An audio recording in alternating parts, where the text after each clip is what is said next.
Welcome everybody to SOAPBOX.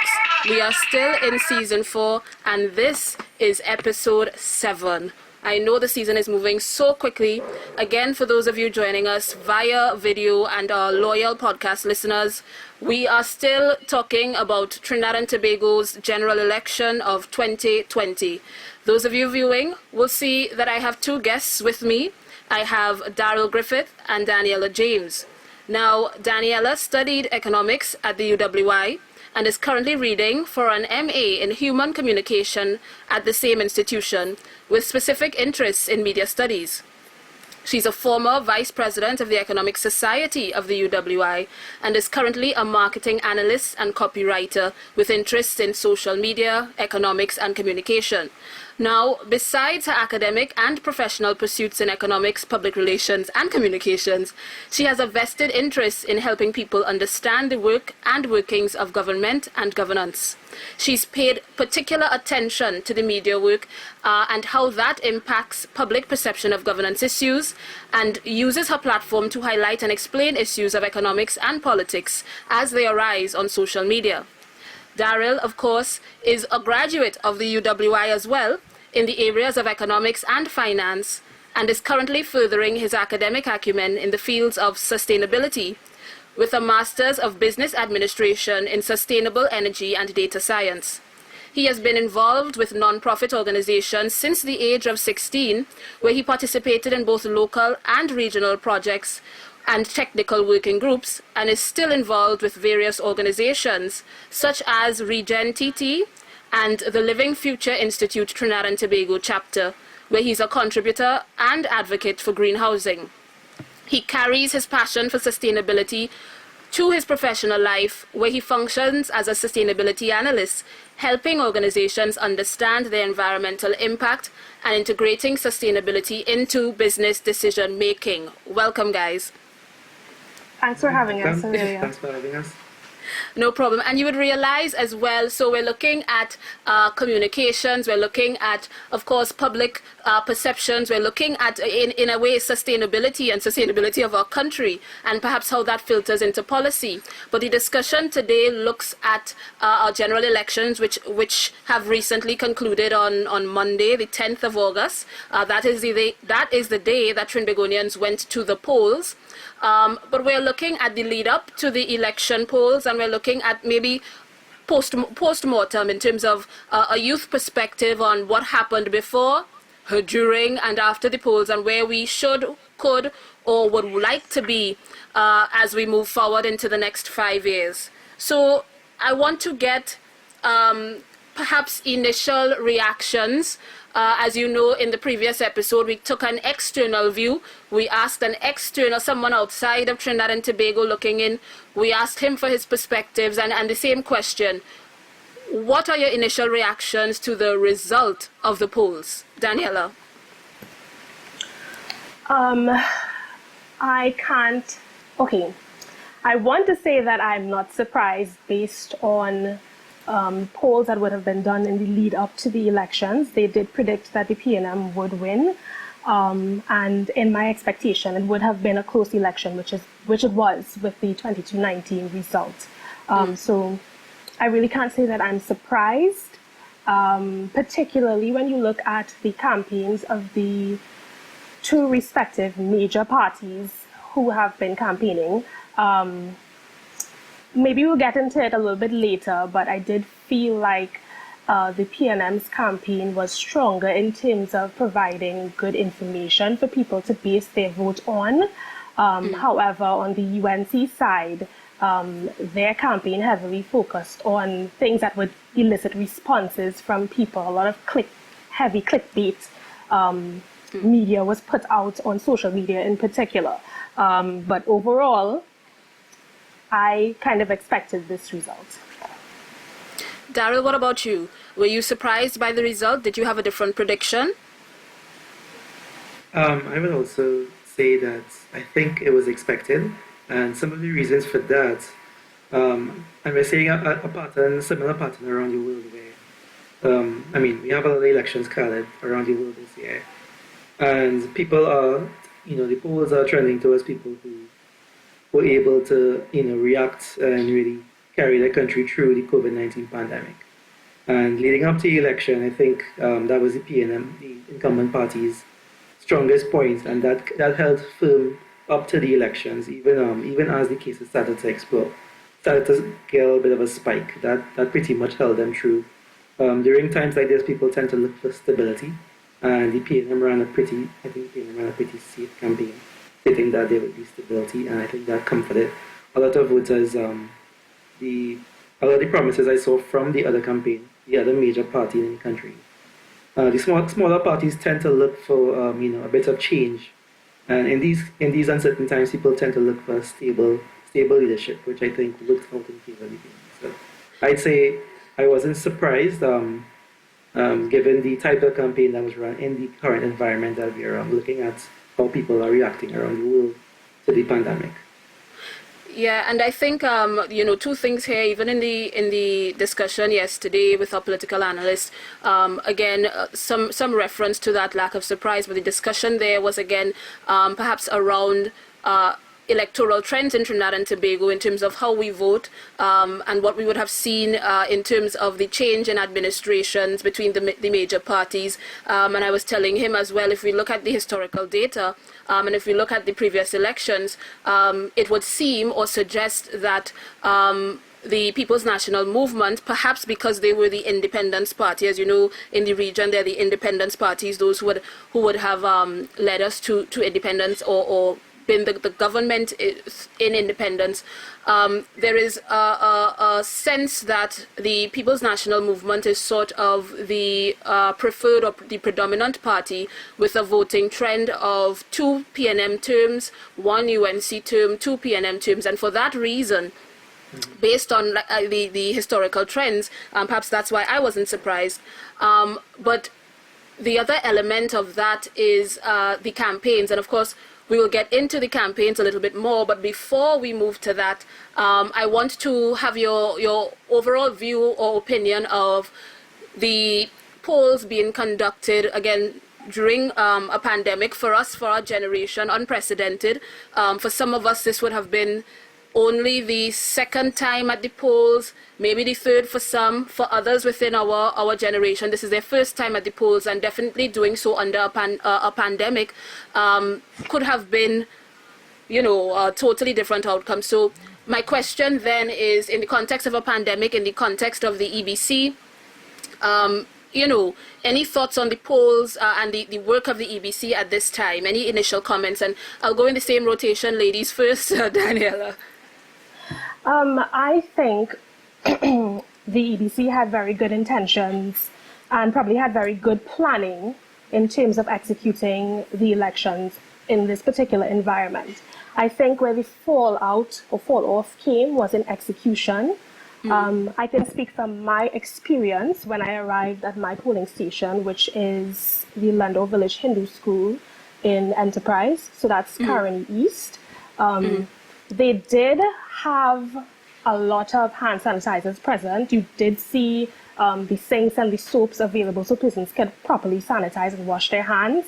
In terms of the lineup, they had spray painted footprints so that persons would be encouraged to have that distance between themselves when they're lining up to vote. And just before you enter the poll station, there's someone there who sprays your hand with hand sanitizer before you enter. So those things were in place. Also, there was a sign that I saw with masks provided for persons who did not come with one. So in terms of planning, it was, in that respect, it was well done. The execution on the day at my particular polling station was not flawless by any means. I think it might have been useful if the polling staff or if police officers would have been there to encourage persons to kind of keep in line with the footprints, for example. Because I had to tell a man, hi, you're not seeing the footprints on the ground. You need to step back a little bit, please. So maybe some people didn't see it. I don't know if they had a little bit of instruction, someone there to tell them, hey, just notice the footprints and keep that safe distance. That would have been helpful. Also, the setup inside of the poll stations was a little bit cramped. I have actually worked for two elections prior, local government and the national level. And the setup, well, at my particular poll station was had a little bit more space than what I saw on Monday. So, I mean, it's not a good look overall in terms of that. I also saw poll staff with masks on their chin. In terms of that, it did not go over very well. So I think there's a lot of room for improvement and room for learning in terms of teaching the staff, the polling staff for the day, how they are supposed to execute proper sanitary practices on the day. So yeah, good planning in terms of the ideas, but in terms of execution, not 100%. Okay, Daryl, what was your experience? And I also Daniel, when he's done, you can jump in, because I know that the EBC would have had to put out some press releases during this time. I think they said that they were supposed to be expanding the number of polling stations to allow for that social distancing. So let's reflect on that. But Daryl, your initial thoughts on the conduct of the polls in the pandemic? Sure. I'd say I was one of the lucky ones, and I guess it's because of the current situation in the country where we had some rollback of the of the pandemic situation in the country, where some people are still working from home and some people are taking their 2 hours at the end of the day to go and vote. Me being one of the lucky ones who pretty much live a block away from the polling station. I was able to get it in and out of there within 5 minutes. It's pretty quick. There was enough sanitizer, enough water, enough everything. So I was in and out pretty quickly. No harm done. However, given that situation where a lot of people are still probably taking the first 2 hours of the day and the last 2 hours of the day to vote. And when you're pending word from the EBC on the actual turnouts, I think the whatever valiant effort that the EBC would have put in, it's possible that the increase in turnout that may have been prompted by the campaigns, we'll find out eventually, may have overloaded them to some extent where you ran out of sanitizer or wasn't able to refill quickly. So I'd say that things were in place, but I'm not sure it was managed to the extent that it should have been entirely, especially in those peak hours. So possibly they was fine, but in those peak hours, maybe there was a higher turnout. Because in some stations, I heard that it was around 70% turnout. Okay. Yeah, so, I think it's a learning experience for them, but me as a voter, I felt relatively safe throughout the process. I think, and I think in terms of if you were to give them a letter grade from what we would have seen from the outside, from the outside looking in, it seemed like they had put a lot of perhaps thought, effort, and I saw some public education campaigns, because I remember one of the topics of discussion was whether or not you needed to wear a mask, if a mask was mandatory for voting. I also saw that in the last days, there was a press release in terms of the validity of a candidate, or the existence of a candidate on the ballot. So it seems like the communications division of the EBC had a lot of work to do during the campaign period in a way that perhaps they did not, have to do in previous elections. Yeah, they had to respond quickly to anything that arose on social media, which is totally new for them, I'm sure. Yeah. Daniela, any word on their again, their public education and their efforts to get the word out to the public? I think they did a pretty good job with that, because with the mask wearing in particular, I recall the head of the UNC, Mrs. Kamala Prasad-Bisessa, I think she was kind of saying that you can't turn people away from the polls if they're not wearing masks, which technically might be correct. So the EBC, I think, did put out communication on that, and of course they made the effort at the polling station. So if you didn't have a mask, we have one for you. So there really wasn't an excuse to turn people away from the polls in that respect. There was a lot of misinformation passing around regarding the wearing of certain colors on polling day. on election day, sorry, and I also saw communication coming out regarding that because there was some fake information. Somebody put a fake EBC logo on documents, and that was circulating social media. And I think about a day later, EBC came back and said, okay, this is false. You just don't. The only thing that you're not supposed to have is the insignia of the particular parties, but you can wear whatever colors. So I think they were quick to respond to misinformation, and they did put out a lot of information to guide persons on how the process is supposed to run, the usual television ads in terms of what to expect on poll day and that kind of thing. So yes, good effort on the communication side, I would say. If we are in wrapping up this segment of the discussion before we move into some of the more exciting things, in terms of confidence in the process, so we looked at, of course, EBC's preparation and the execution. There is a lot of discussion happening now in terms of, and even before, in terms of the presence or absence of international observers, and again, some questions in terms of recounts and the like. How confident are you in the EBC and their, for want of a better phrase, their ability to conduct the polls? I don't know, because it seems like that is in question. I am very confident in the EBC's ability because I understand how it works on the day. Each party appoints a representative to be there. I think they have shifts or whatever where they some would leave and then some would come back, but throughout the day each political party has a representative at each polling station, and they are equipped with the list of persons who are eligible to vote. If you voted, you would have noticed that when you come and you present your ID to the polling clerks, they call out the consecutive number, and then the polling agents who have been appointed by the particular political parties, they take notes in their book, and they have to reconcile that at the end of the day during the vote counting process. So I don't know if people have no confidence in the poll staff that they would have appointed on the particular day, but I do not see a reason to not have confidence in the EBC's process and their ability to conduct elections in our country. Daryl? From an outsider's perspective, since I've never had the opportunity to work, to be on the other side of the table in an election, I was pretty confident with what I saw on the day itself, like Cindy mentioned. From the time you got in, from the time you presented your ID to someone, the checks and balances are put in place to really account and ensure that you were represented within whatever record that they took. I think was pretty thorough. And I can say that for the past 2 elections which I've voted in, let's say 3 because of local government as well, 2 general elections. I really don't see a reason to doubt it. I mean, of course, a recount is a legal right that people do have, they have the right to request a recount.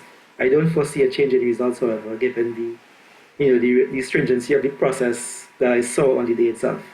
No reason to doubt it for me. Well, I guess as they always say, time will tell. And at some point in time, this would have to be resolved in terms of all these questions and the challenges. Because I mean, even as we saw in Guyana, it may have taken months, but there is a resolution. And that kind of constrains us in terms of when we pivot to our next discussion, because by now it is, for those of you listening, especially if you are listening sometime in the future, it is now about 2 days after the election. The election would have been held on Monday, and not to date this podcast, but today is Wednesday. By now, we would have had some idea of electoral turnout and be able to perform some kind of even preliminary figures, because it does take some time for them to publish their report and their confirmed figures, but we would have some idea of the numbers by now. What we do know is that of a population of 1.39 million people in Trinidad and Tobago, we had an electorate this year of 1,134,136 people, and that is no small number. In fact, as you may know, yesterday, Prime Minister Holness of Jamaica announced that their election will take place on September 3rd. And reviewing their numbers, their voter population is about I don't want to get it wrong, either 1.19 or 1.9. I could be confusing it in my mind. But that is their electorate. So even though Jamaica's population, is much larger than Trinidad and Tobago, the size of the electorate is almost the same. And I thought that was a very telling sort of statistic in terms of where we are in our population demographics and the like. But that's not the conversation. The conversation is on voter turnout. Typically, and I mean for the last 3 episodes, I've been talking about voter turnout. I did the episode on the 33% or the percentage of the population that does not vote, meaning that our turnout hovers anywhere between 66% in a regular year and 69% in a particularly tough year, if I should call it that, where political tensions are running high. But on average, for the last 3 elections, we've managed a 67% electoral turnout at general elections. Now, I want to get your views on turnout this year, especially in the context of maybe the performance appraisal that people would have given the current administration. When I say current, I mean 2015 to 2020, the Rowley administration won. I want to get your perspective on the youth turnout. I mean, we saw a lot of, I would say, canvassing and support for voting. Do you think that translated into actual people going out to the polls, in the youth population? And the last thing, in terms of turnout, what did you see on the day? Okay, so in general, given the economic crisis that Trinidad and Tobago has been facing for the last few years, I do believe a lot of persons wanted to stain their fingers because of that. Because a lot of people feel that it might be because it's the particular administration who would have caused all of this, so to speak. A lot of persons would have gone out to vote because they want to see a change in the way, not necessarily governance is done, but in the economic situation of the country. So persons would have come out to vote for that. But in particular, the energy or the strength behind the youth campaign, I think, has happened because of a lot of the information that we've gotten regarding Cambridge Analytica and what they would have said regarding youth dissent among youth voters in particular. So I think that would have fueled both sides, UNC and PNM, to really focus a lot of energy on the youth. PNM in particular, in terms of getting the youth out to vote. On the day, I did see a lot of young persons, millennial persons, Gen Z persons out at the polling station. For me, I feel like I saw a lot of persons, more persons in my age group than in the older age group for the short amount of time that I was there. But that is a short period of time, so that's all I can speak about. Yeah. So what would you hazard, if you were to hazard a guess, do you think that electoral turnout would have increased this year? I feel like it did. On social media, there are still a lot of persons who are disillusioned about voting and politics. But largely, a lot of persons, in response to particular campaigns, felt they had to come to vote against particular people. So I do believe, even if it's a little bit, the voter turnout will have increased this year. That is my guess on what could have happened. Yeah. I mean, Daryl, what about you? Yeah, I have to agree with her, but I do think that it may remain relatively the same. And that is not to say that it didn't increase. I think people have within the 20 to 30 age group may have increased, but maybe the older population may have decreased. Just like Cindy said, I mostly saw people of my age group at the polls or on social media advocating to get others to go out and vote. Disillusioned voters still remain. However, maybe due to the possible health risk associated with the pandemic, it may have discouraged some older voters to be a bit more cautious. But I do feel like it went up, particularly with that age group. I think the last estimate I saw, just looking at preliminary information, seems to be around 50%, which, like you said, is less than what we generally experience, like around 60%. So with final numbers, it may increase to that amount, but we may see a difference between the breakdown of numbers between different age groups as to who came out to vote. Well, that's the thing, and yesterday I was also talking about the fact that when the data is published, I don't know if 2020 will be the special year that it is. I don't know if 2020 will bring anything different. But typically when we get the report, or at least when the report is reported on in the media, we don't get that kind of breakdown in terms of voter demography to the extent of sex and age group. So we don't know how many women vote compared to men. We don't know how many young people between 18 and 35, between 36 and 45, we don't get that kind of information. I mean, and I keep saying I've been an advocate for disaggregated data collection, and even in the context of an election, it is possible. I don't know whether or not, the information is there and not public, where, certain people or certain organizations may have access to it. But if it is available, free up the data. Just give us the information to help us make more informed decisions. And I think as well, and we spoke a little bit about the incumbency factor earlier, particularly, people like stability in the context of a crisis, whether it is war, famine, or pandemic. And so even, and I'll shout out Delano on the Into a Bar podcast here, even Delano on his social media was asking whether or not,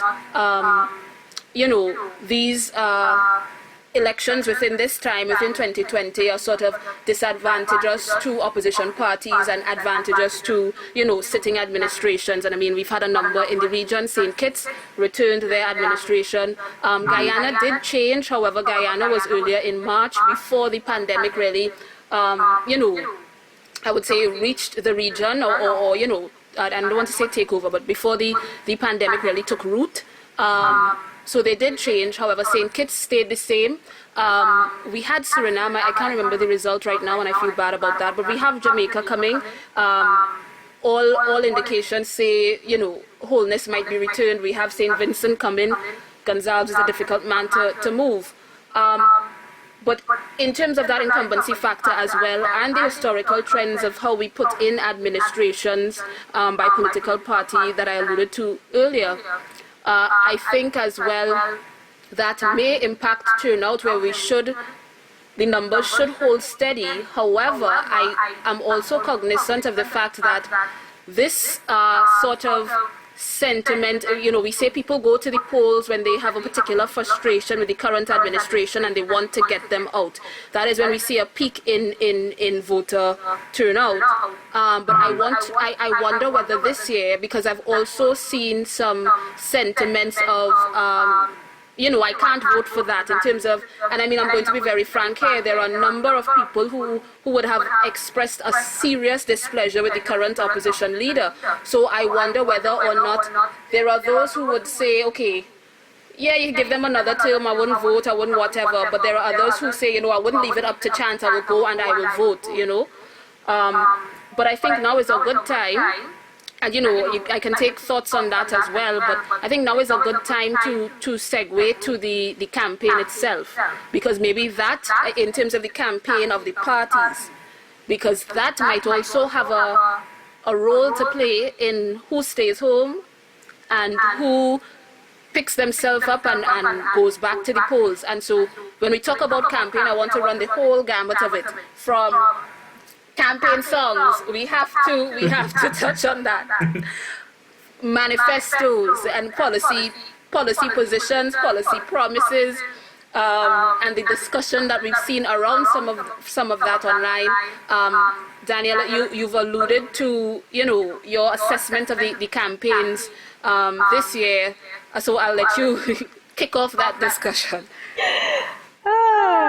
Okay, so as I was saying before, I did feel like a lot of energy was placed targeting the youth vote in particular, and that came out in terms of the entertainment side or the musical side of the campaign, employing a lot of the Trinidad artists to redo their songs for particular sides, whichever side it was. And I think we had some original songs as well coming into play. So I think that particular aspect was there to kind of energize young people and to make voting seem fun and as the in thing to do. And in addition to the music, you actually saw, particularly on the PNM side of the campaign, the respective ministers, the Prime Minister, Stuart Young, you would have seen videos of them dancing to the music as well. So it kind of made them a lot more relatable to young people.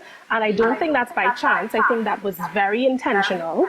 When you look at also the Prime Minister hosted this a line. I think it was a Friday evening. It was a segment with a lot of young people. I think it was hosted by Hans Devines. That was also very targeting young people, and it showcased a lot of young persons in business, and he would have interviewed persons to see what their interests were, where their businesses were going, and it really showcased him in a very relatable light. In addition to that, I saw Twitter commentary on the Prime Minister's choice of clothing for particular, when he had good news for the Ministry of Health, what do you call it, when they had to come and give an updates on conference. The conferences, right? So sometimes he would wear these fancy shirts or whatever, people call it boat ride shirts. So, on the PNM side, there was a lot of energy thrown behind the young vote to make voting look very hip, very in, and I think that was to go against whatever Cambridge Analytica would have tried to do a few years ago in terms of making young persons feel like voting is the in thing was to not vote, the do so campaign. So to me, I think that was very an intelligent approach to the marketing of their politics to young people, just getting persons excited and going out there. Before you go on to that, I want to get your reaction to that, Daryl. And even before you do that, posit my own and something to maybe respond to. In terms of, and what we've seen from both of them is this kind of what we would hope is an engagement of young people and to energize young people. But I wonder how much of it was because of young people and what percentage of it was because of the need now to reformulate campaigns from the traditional form and put it in an online environment where you have to use some of these newer strategies, these newer, online forums and that kind of thing, which is where online is typically seen and, heavily populated by young people. So, was it an organic shift to young people, or was it because here we are, we can't have our usual rallies, let us go online, and online is really the residence of young people. And so I'll give you an option to respond to that, Daniela, but Daryl, your initial response or reaction to the campaigns? Yeah, no, I think it was very interesting. And like you said, if we look all the way back to, let's say, the last local government elections, I think the opposition party has always been the king of social media. I guess even going back to 2010, they've been heavily, they've been heavily into digital marketing, etc. Having a lot more Facebook groups, online influencers, etc. So even to the point now where I'm wondering if it wasn't for the COVID-19 pandemic, if the PNM would have even ran an online campaign. So it seems like they were able to change their strategy pretty quickly and respond to the current environment, because it really it wasn't something that they were pretty known for.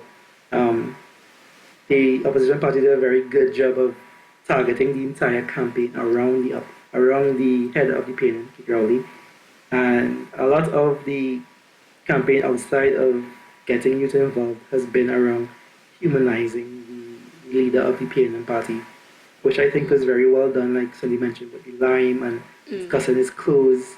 It really was I don't know if it's because I'm a bit older now for the last two elections I voted, but I think I appreciated the strategy that went into elections on both sides quite a bit more.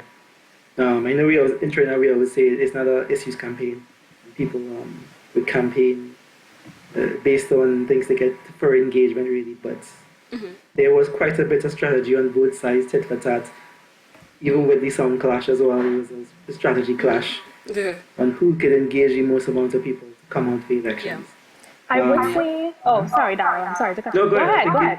I'm sure it's going to make a good point to add to what I'm saying. Well, no, I was actually going to come back to Aurelia's question, and I don't want to say that it's because of COVID-19 and because we're forced into an online platform that all of this youth targeting was taking place. Because if you look at the majority users of social media, it would be the young persons, millennials and Gen Z persons, versus what would have been done on television, where I don't see myself as a millennial looking at television. I will go to online sources like, oh my God, my brain fails me sometimes. Sorry? YouTube? No, well, I wasn't even going to say YouTube, but I took Netflix. When I want to entertain myself, I go to Netflix. I don't necessarily watch regular television. But side by side with the social media campaign, which was youth heavy in terms of what youth listen to and the way that youth use social media, you had the television campaign at night where respective ministers would be presenting the information from the manifestos. So again, if you look at television users, that segment of viewers would be older than who uses social media. So I do think that in general, they had to shift to a non-input or media form that did not use in-person methods as would have traditionally been done. But they would have segmented the campaign to ensure that the different parts of the electorate would have been met in terms of what kind of information or what moves them to vote or to make decisions. I would agree with that point, in that the campaign was segmented. So for your traditional electoral campaign and how you roll out your policy statements and how you play to a social media online audience, I would agree with that aspect of it, that there was some thought and effort into getting the young people out to vote. But my concern or my I don't know if it's a concern or if it is I don't know what it is. But my thing is that at the end of the day, I also think that while they try to run a youthful campaign, and this is across the board, what we saw, and again plugging the Pekong Party, who I sat with it in episodes 2, 3, and 4, when you look at the manifestos across the board, there was no youth policy, nobody, not a single soul. And I mean, correct me if I'm wrong in the comments, but when we looked at the matrix, youth wasn't a policy consideration or a policy discussion. And not only that, but when you've segmented the audience, and so again, you've appealed to young people, but what are you engaging them on, right? Because if you leave the ministerial chats and the policy conversations to the demographic that watches news, and again, I'm not even sure where I fit in on the spectrum because I watch news. And I'm not a Luddite, but I also, like, I'm a millennial, but I'm also kind of like a boomer at times, but that's not the point. So when you leave those kinds of discussions to the television, but you don't translate that into the next segment, or how do you translate that to your youth population and youth vote, then I have to ask myself, okay, then, what is the aim? you know, because, and I mean, in our discussion, you know, we also alluded to this thing about political participation. And I mean, again, we could bring all that into this discussion here, because when we talk about youth political participation, it has to be more than likes and shares, and it has to be more than social media outrage, right? And I mean, I say that guardedly because while a lot of people have, you know, developed a political consciousness, and I am happy, I like to see it. Okay, no, I'll save that point for later and decide whether or not I will go down that road. Whether or not I will go down that road. So let's stick to the campaigns. So the segmentation, yes. Yes. Oh, no, I was going to get myself in trouble. Go ahead. But I agree to you, it's engagement without participation. Go ahead, campaigns, and not to lose your point, but if we were voting based on campaign songs, who would have win? but go to your original point. Oh, that might be a hot tie, you know. Honestly, I might give it to the you know, apart from the content of the song itself, I think the UNC song had the most vibes. The boy.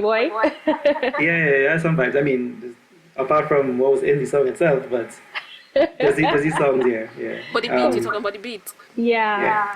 When I think of the election songs, that in terms of the Trinidad artists, that song stands out the most to me, and it's the UNC song. So definitely that one. Even the Orlando Octave one was pretty catchy. Let me tell you, I woke up singing. Well, again, like I said, I am an old young person, right?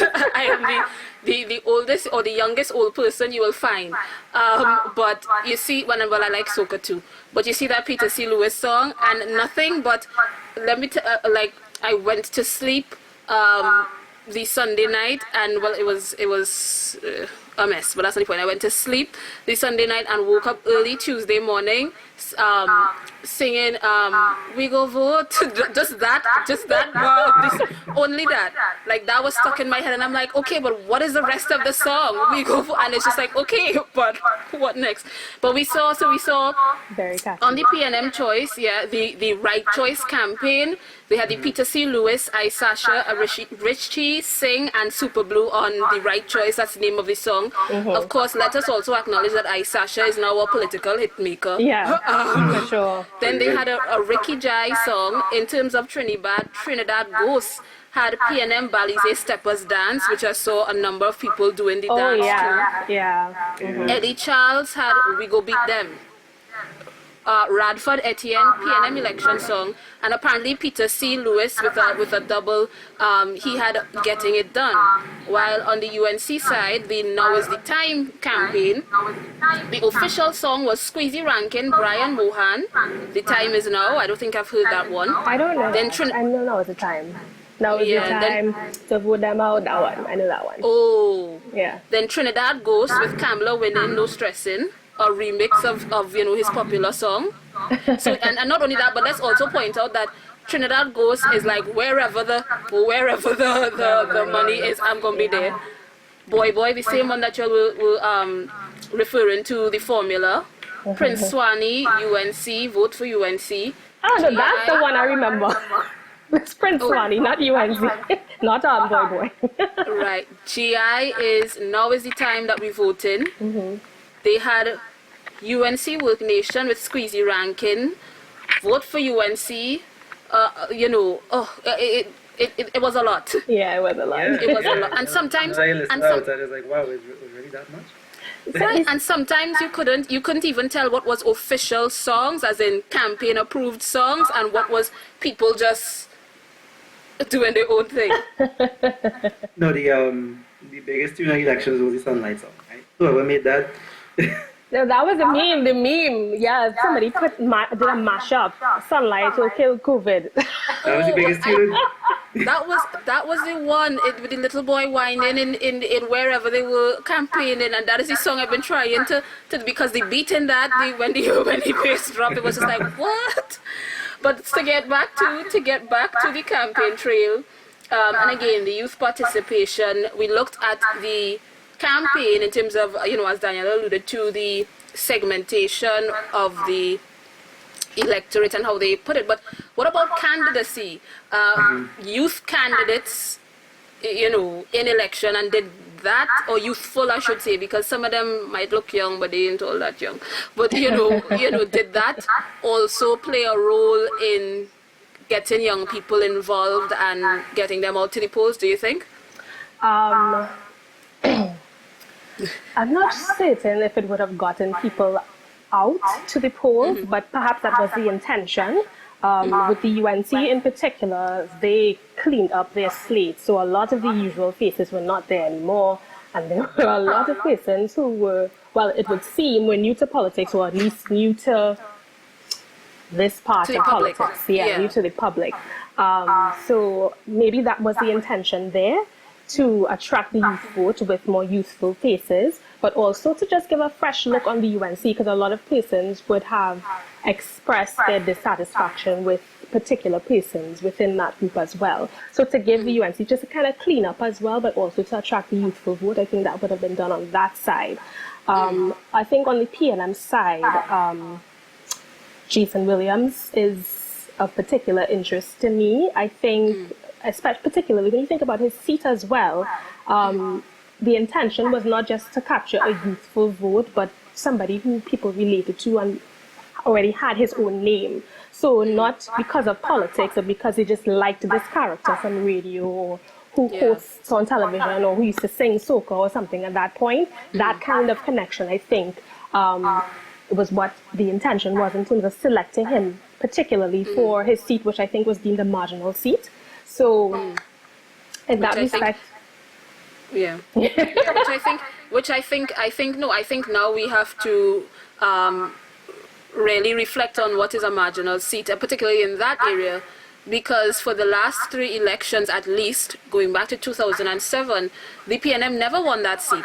The COP won it, so it's been going between UNC and COP. However, we know that the UNC and the COP have essentially been a coalition between 2010 and 2015. So what you're telling me is, that don't make sense, essentially. That's all I'm telling.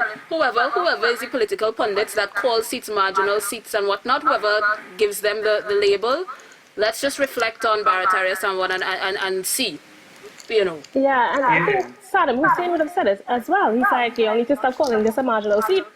It's not. Yeah, it seems like the definition of marginal would be not to win by 6,000 votes.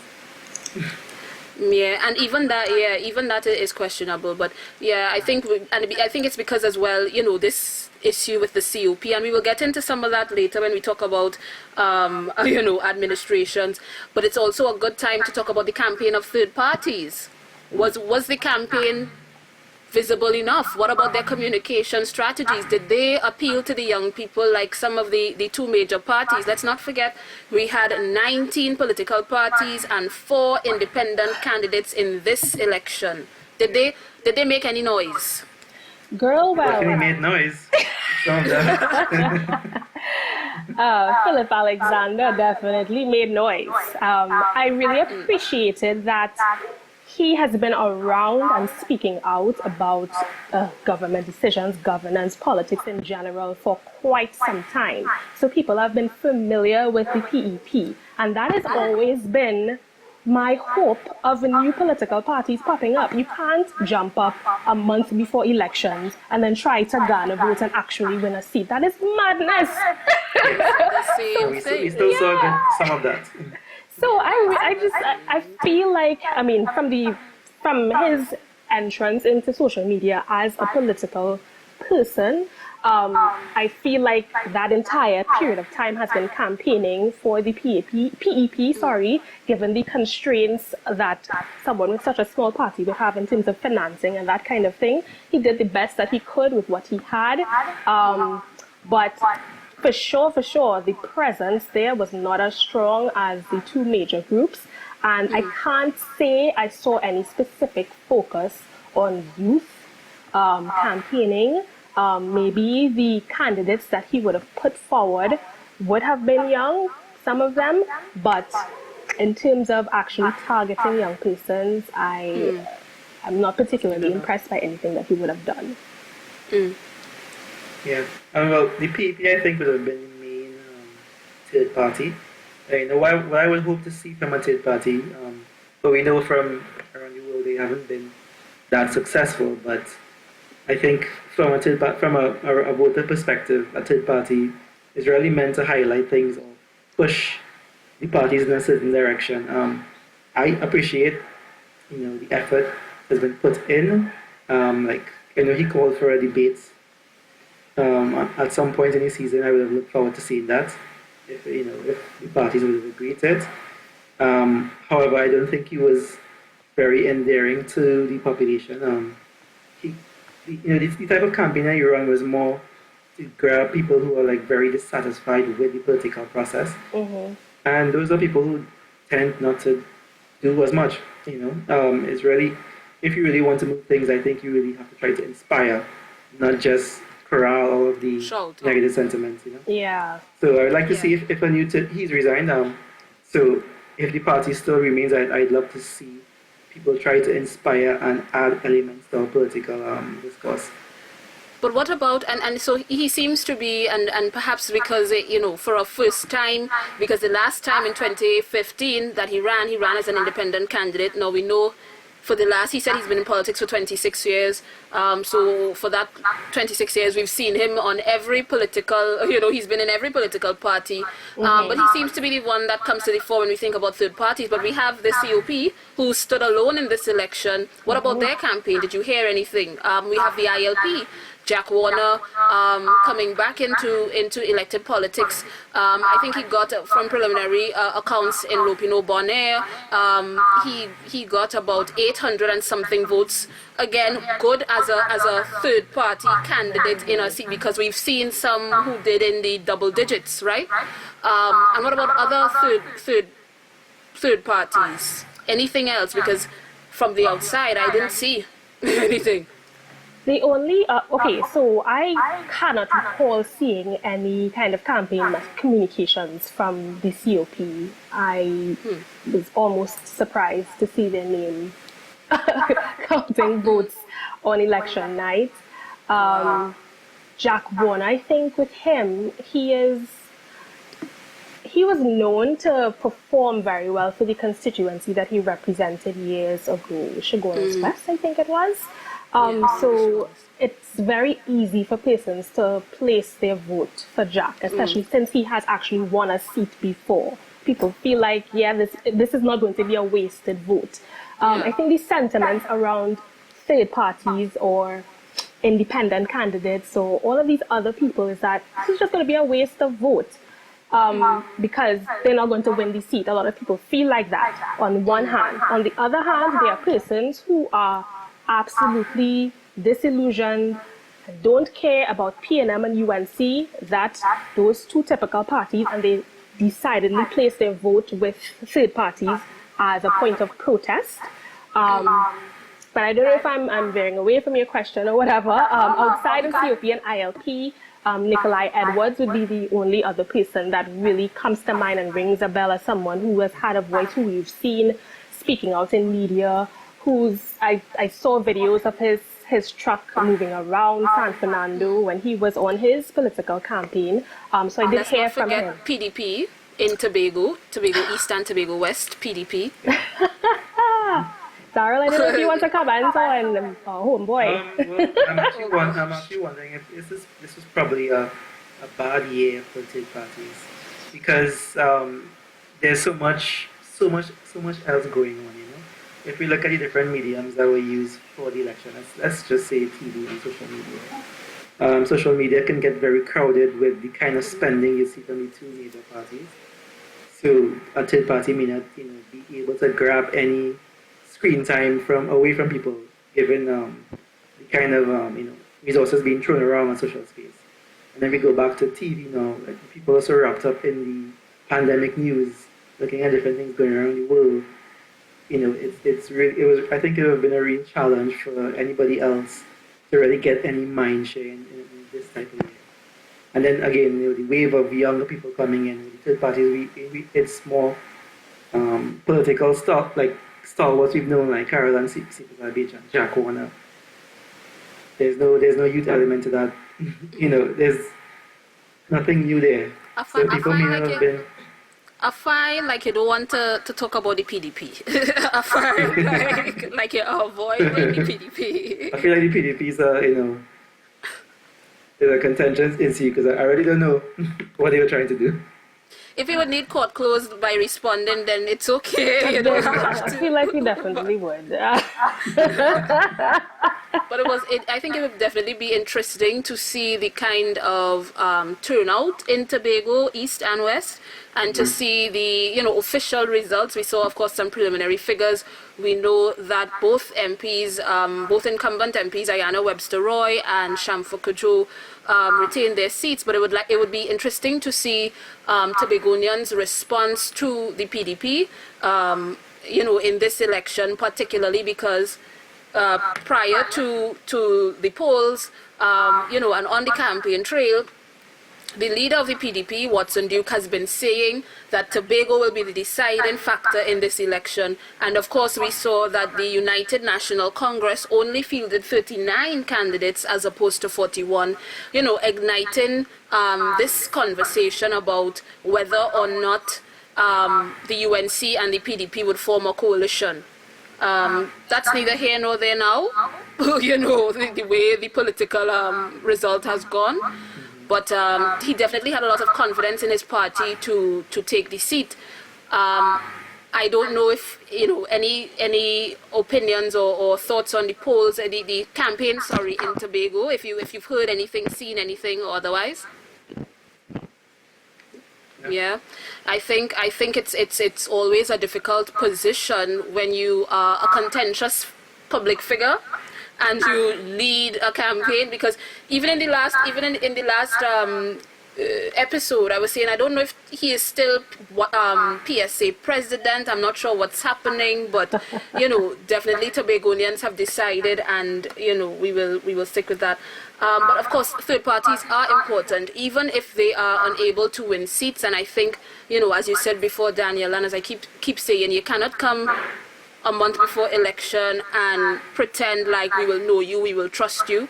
Sometimes people do see it as a wasted vote, in terms of, if I vote for this third party or this independent candidate, then the possibility of them forming or being part of a government is difficult. And I think the PEP should be commended. They fielded 28 candidates, where other parties only field 1 seat or 5 seats, and we know you need at least 21 in order to be, the ruling administration. So I think a number of people are worried that if I vote for this candidate, then where is my vote going to go? But they are important because of this issue of vote splitting, this issue of, so they really do sometimes decide which way the seat might swing, if we see, if you see them getting some votes. I would say, Aurelia, that I feel like the PEP did themselves an injustice. Philip Alexander's personality kind of overshone or is larger than life when you consider the other candidates that would have been brought out at the last minute. So he really did them an injustice, not introducing them a lot earlier. So he would have gotten quite a number of votes in his constituency, whereas the persons on his ticket, not so much. And it's because people don't know them. They know you, but they don't know them. And, we will have the discussion about leadership. I'm hoping that we would have that discussion. But in this case, I fully agree, because we saw he made it a one-man party, essentially. So you had 27 other candidates. But as you said, bringing them to the fore, bringing them to the public, and sort of infusing their campaigns, their individual campaigns with a little bit of your pep might have been missing. And similarly with COP, I'm not sure what happened. But the COP should have used, I think, their campaign, and even the MSJ, I'm not sure what happened with them, if they contested any seats. They did have a manifesto. I'm not sure how many seats, I should say, they contested. Yeah, they did contest, Yeah, but even the MSJ and the COP, as those third parties who we have seen since about 2010, at least in COP's case, since 2007, this 2015 to 2020 period would have been the time to be your campaign should have started that much earlier. Yep. Your fielding of candidates, if you intend to contest a general election, to wrest power from the UNC, we should have been knowing these people from since, I don't know, I would say 2016, 2017. You know, we shouldn't be now hearing scrambling on July 3rd when election date is called, right? Same thing I would tell the Patriotic Front. If you're coming in 2025, you have to start coming now, right? You can't wait till 2025 to. And it doesn't matter who you pick as a candidate. You have to start that momentum from now. Definitely. On the campaign trail, Daryl, you alluded to debates. Are debates important in a campaign? Did it help or hinder any political party with the absence of these debates that we've been promised? I don't know how many elections now, but never materialized, but okay. Well, I'm wondering if it would have helped I think the debaters will clearly be an advantage to the incumbent party, which is my reason why. Sorry, an advantage to whom? The incumbent party to the PNM party. I think it would have been an advantage to them, which is probably why it didn't happen. But it would have definitely given a stage to the third parties. I think it would have been a great help to the parties. So that's why I would love to have a debate in this election cycle, especially given the potential hardships that we may experience in the next couple of years. I think the dramatically changing political environment of the younger people coming into the political process, I think it would have helped them to appreciate more these level of political discourse. It's something I think would have helped, maybe change the narrative of the election. But now it is what it is, based on just hardcore campaigning and original tactics. Daniel, what do you think about the debates? I think the debates would definitely have given the third parties a lot of coverage, especially to be able to see the way they think and their policy recommendations versus the incumbent and the current opposition, to see what they have to offer and how they're able to articulate that on the day and on the spot. A debate would be a very, very powerful tool for third parties. And I don't know, maybe, actually I don't think that's why the debates didn't happen, I can't say that. But for them it would have definitely helped. So I feel like in the spirit of wanting more options, and more competition and in politics, in our local political arena, I definitely want to see debates happen in the future, but I'm not holding. Listen, I'm going to be very honest with you guys on the soapbox. I'm going to be very honest with you guys who are. No. I have to say it. Let me tell you, the debates are not going to happen, and you can skewer me in the comments or in your mind or whatever. As long as Kamla Persad-Bissessar is the opposition leader, we will not have leadership debates. I say that without let or hindrance. I have seen in the past, and I will refer to an event again, come at me, in 2015, at an organization that I worked with at the time.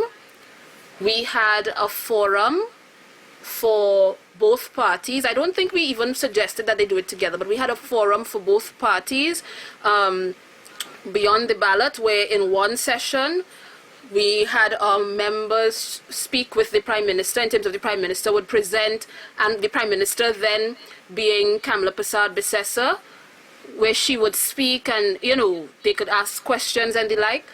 And in the other session, where we would have the leader of the opposition, at that time it would have been Dr. Keith Rowley, and to do the same thing, same format, same setup, everything. The only thing that was different was the venue, but both high-end hotels in Trinidad and Tobago. So it's not to say we put one in a, upscale or anything. It's same thing, same platform.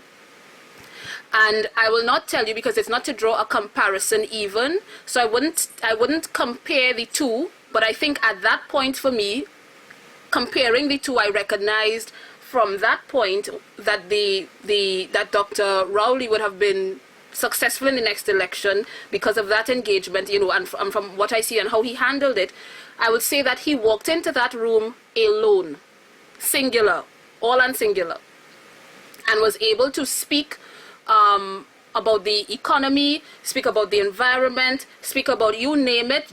We were talking about gender and social development because at that time, the baby grant and this grant and that kind of thing was on the table. So all of that we were talking about. People were asking questions, and when I say people, a room of 150, 200 persons in business, civil society. On the other hand, I would never forget, the then Prime Minister, came in with the Minister of Trade, Industry, Information and Communication, who was at the time Vasant Bharat. Because I don't know if you remember, they had merged a number of ministries because the same way people talk about Stuart Young being Minister of Everything, Vasant Bharat was Minister of Everything in that time. Exactly. People memory short. Walked in with the Minister of Planning, Sustainable Development. Walked in with, I can't remember if it was the Minister of Finance and somebody else, right? So I know from then that you are not prepared to or not willing to face the questions on your own. Yeah. Not only that, I don't remember any questions being taken. No, I think there were some questions. When the questions came, they were directed at the ministers. I don't, if she answered one question, she answered plenty. And at the end of that, if you put her and Usain Bolt in a race, she would have won over Usain Bolt. The dust, nothing, everything. So I don't anticipate that she would have subjected herself to a debate where she would have to stand behind a podium and speak, impromptu, speech or unprepared. So I think it would definitely be a benefit to that campaign to not have her participate in a debate, whether or not we want candidates to as in MPs, to have a debate. They might have agreed to something like that, where in each constituency you have constituency debates, and I mean that is something that we could look into for the future as well, where if candidates are so minded and the constituents, the electorate in that constituency are so minded that okay, the leaders don't want to debate, let's get the candidates to debate and let's determine who is best, But I want to segue here, and we've been chatting for some time, guys, and thanks for staying with us. I want to segue to something that you started with, because you, Daniela, you sort of gave us a sort of snapshot of, or an assessment of the campaigns, where you said one had good information and one was more responsive. So let us talk about the meat of the campaign. Let us talk about the kinds of material that we saw coming out. Let us talk about even how they infused or how they tried to merge those advertisements, publications, and the like with their policy. Was there any merger between, the campaign ads and the campaign posts and that kind of thing and policy, or, and let's throw in misinformation in there one time, because if we're going to need court clothes, let it be for one episode and not for two. I feel like I'll give the misinformation to social media warrior Daryl, but okay.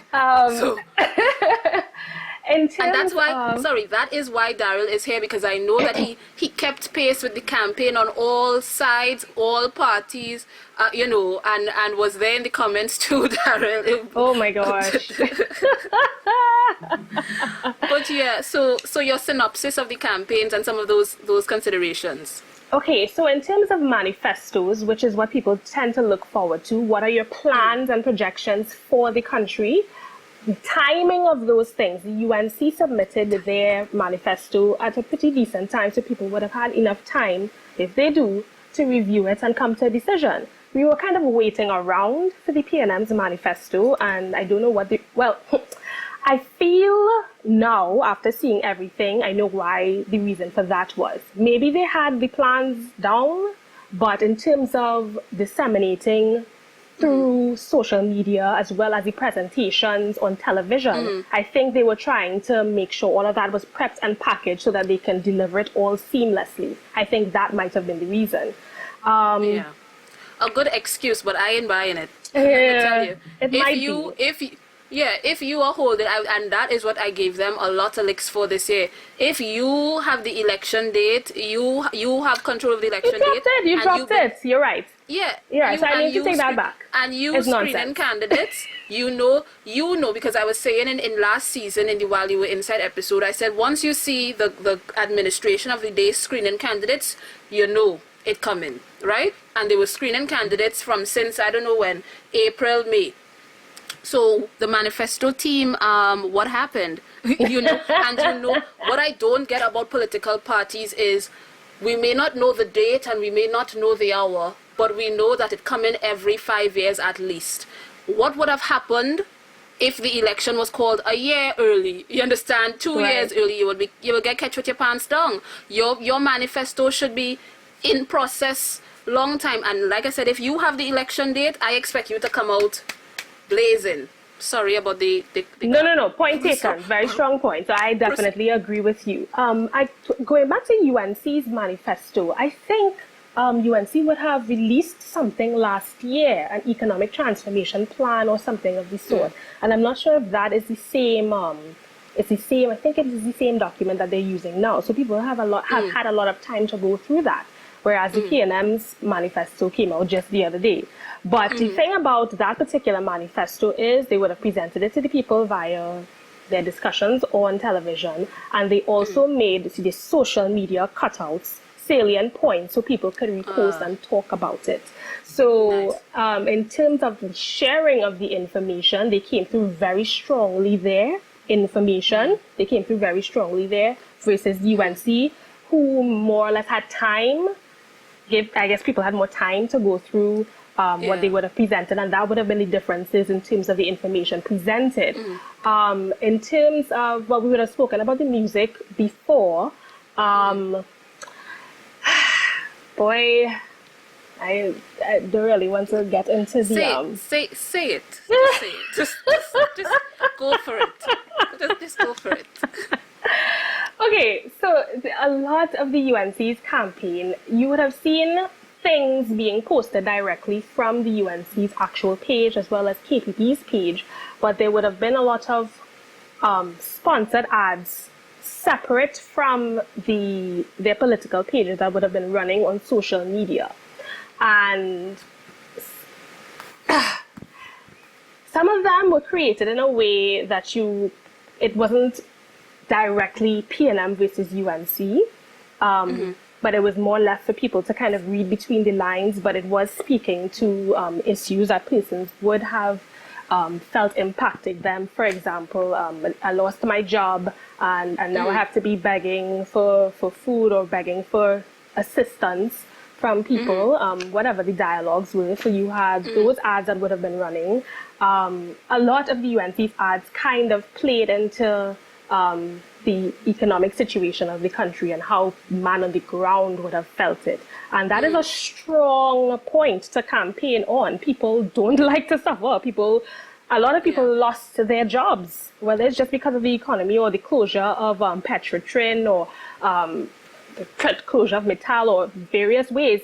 People have been struggling financially and they want somebody who's offering them a way out of that. And that was essentially what the UNC would have campaigned on heavily in their social media, in the various mini videos that they would have put out, and all of their means. Daryl, I don't know if you can assist me in terms of the PNM social media campaign and what they would have put out. Maybe between you and Aurelia, you can dive in there and I can come back with commentary on those things. Yeah, well, apart from the cutouts that you mentioned, a lot of their campaign around the manifesto was done through those presentations you have seen on TV, where they went through, discussed the economic situation, what they plan to do, etc., more or less continuing a lot of the stuff they're doing now. Then, like I said, they really dropped the ball on when they released the manifesto. I think when people saw that, they was like, okay, well, even though the document is considerably longer than the UNC manifesto, in this case, I think the first mover has all of the power. So the UNC would have been campaigning on, let's say, the emotional aspect of of the economy for quite a while now. And Strong, I strong believe campaign. anything the PNL government would put out apart from COVID-related news would, it would have been pretty much distorted by the messages of unity put out. A lot of it. Where to the point where people had to kind of scramble to look for the correct information because they wasn't sure because you were being bombarded with information from different sources on what the real situation is, what context, what is happening, whatever. That's the advantage of really putting out your case first. Even though it lacked a lot of information, it had a lot of emotion with it. And I thought that was, they were quite ahead in that aspect. So that's probably where a lot of their confidence came from winning the elections, to really be in charge of the messaging in the election. At the end of the day, I think people kind of caught on and got a little bit, I think they went too far with the campaign that they were running. But at certain points, they were pretty successful with their messaging and getting out to people. That's my opinion. Well, which is what I want to touch on, mindful of time, because you alluded to a sort of first mover advantage in terms of publishing your manifesto first, and again I lambasted the PNM for not being the first mover.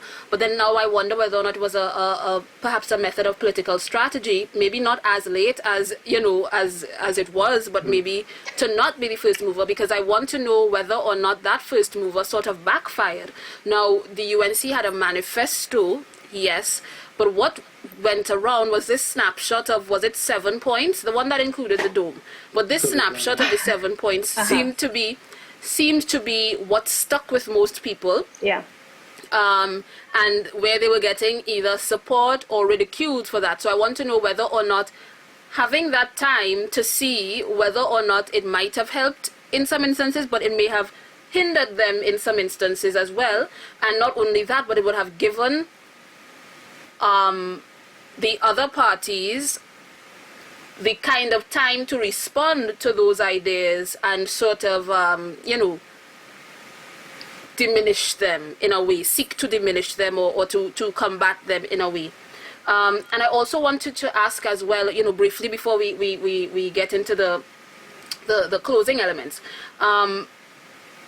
This thing about the sort of angle of the man on the ground that you spoke about, Daniela. Can we draw a direct comparison, or can we then label it as sort of a, and again, in trying to understand it, because the view seems to be, again, individual. How am I impacted? I have lost my job. I am hungry. I am this. I am that. And is that very much sort of counter to what the PNM's narrative is in that in their 2015 campaign, let's do this together. The country is sort of collectiveness. And again, did that help or hinder, or did that, what I'm trying to say is, how was that received by the public? Because, the messaging is different, in a way. Even though the issues might be the same, the approach to the issues might be different. What to say here, boy? Okay. The man on the street's opinions. Well, okay. So for me, the sentiments of I have been struggling. I want to see my government do something that helps me personally. There's nothing necessarily wrong with that, because your government is supposed to work for you and that kind of thing. I think the disconnect has been in terms of the government being able to communicate that the decisions that they would have made are in the best interest of the collective country, but people can't hear that if they're hungry and they don't have jobs. They can't put food on their table and that kind of thing. But by and large, the majority of people who have had those sentiments have been very supportive of the UNC as well.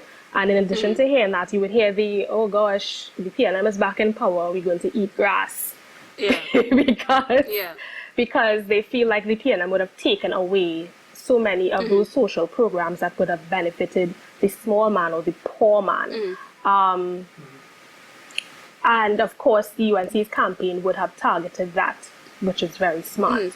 The PNM definitely had to take a public decision or communicate everything that they did to kind of combat that feeling or sentiment on the ground, which is why they spent so much time in their manifesto, for example, talking about all of the things that they did. I think it was 20-something pages just talking about all of the achievements what was done of the last 5 years before they actually got to what we intend to do if we get back in office. And I guess you're right. The PNM probably had a little bit more time to, releasing their manifesto at the last minute and coming with all of this additional communications at the end.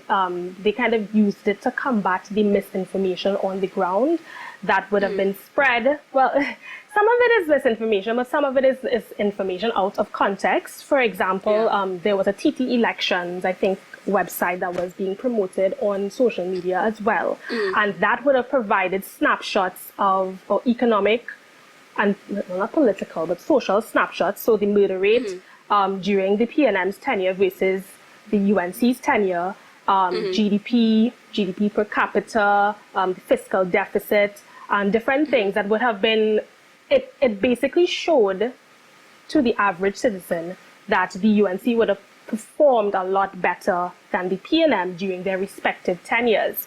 And I think the PNM had to come back after and be like, well, this is the context of all of this, and this is actually what was going on or whatever. So it's not necessarily, I don't want to call it full-on misinformation on terms of the TT election site, which we assume would have been sponsored by the UNC, but the information was out of context and really helped to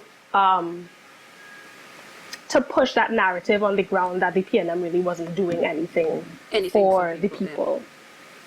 Yeah, and even that, because I saw that site, and again some of those posts, and I know that the same, again going back to the same thing about being that first mover, and sort of sticking your neck out on a line, because on a number of issues within the campaign messaging, I know that the leader of the opposition would have had to come out and deny.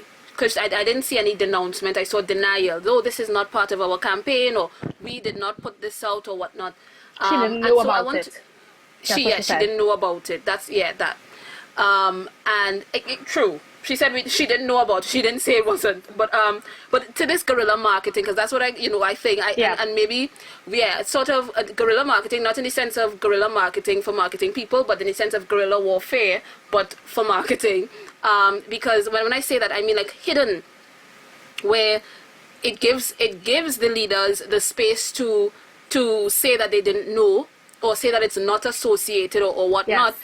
And it's seemingly supposed to be by independent people, but the intention is clear. We know that the creator of the particular content is putting forward a particular political view. I think that might be something that we are now seeing in Trinidad and Tobago, because typically when we have this is a paid political advertisement, it is clearly endorsed by an official product of A party, B party, C party. As you said before, there were some ads that, it's not labeled, so we don't know who, and so we don't know the source. Is this a good thing or is this a bad thing? Because initially I was thinking, like in U.S. elections, sometimes you have a pack, you have a group of people, you have, people outside of the, and maybe not even outside, but members of the Democratic or Republican Party who do things on their own volition. But then you would have the leader saying, I approve this message, or Right. So I wondered if we were heading in that direction, or if we were just heading in a mischief-making direction where I will throw stones and hide my hands. Okay. Well, the one thing about the U.S. super PACs and PACs, etc., is that even though like it may come from a seeming source, they can trace back to who funded it. And that way you can say, oh, this is a PAC that Person supports. funded these election ads, yeah. Exactly. With us, it's pretty much a dead end because we don't have any campaign finance laws to really govern how these things work. So for now, I'd put it in the realm of mischief making. I'd like to see how it comes up more in the next election. I was going to say, back to your point about the length of time that may have worked in some parts and then maybe transformed at disadvantage. I feel like I was examining it through like the lens of behavioral economics. And system one and system two thinking. System one being that it would trigger automatic response. System two, I mean, when you get some more time to reflect upon it, you're like, wait, what, is this serious? So I feel like initially when you got the emotional messages, you're like, wow, well, we should probably go and, help this party out or help these people out or whatever. I think maybe that's what they wanted, but then as people start to reflect upon it, we saw a lot of non-political actors, not just irregular people on Twitter, reflected upon some of the stuff they saw and created caricatures out of it. Because the more you think about it, the more you realize, does this make sense?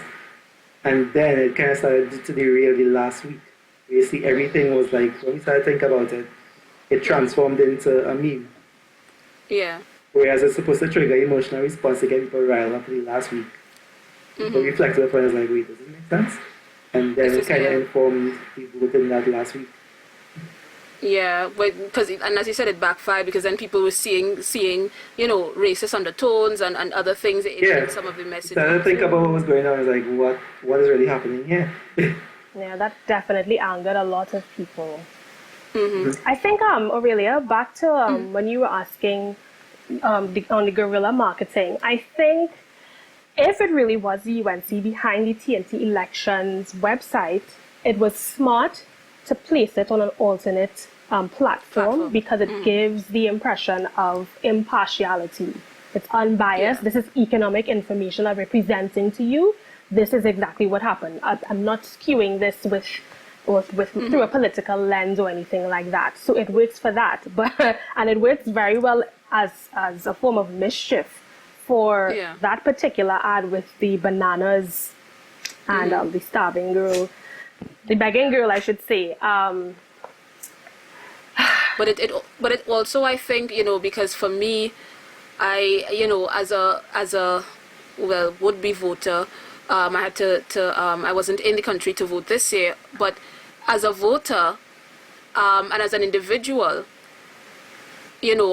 I think why I place it in the realm of mischief at times is because if we don't add, and I said that in some of the earlier episodes, sometimes having no data is dangerous, but data without context is even more dangerous. Very much so. And I also understand that why we might have a high literacy rate, and so people might be able to read what is on the slide and decipher a graph. The challenge is that in the context of socio-economic and political information, people don't know.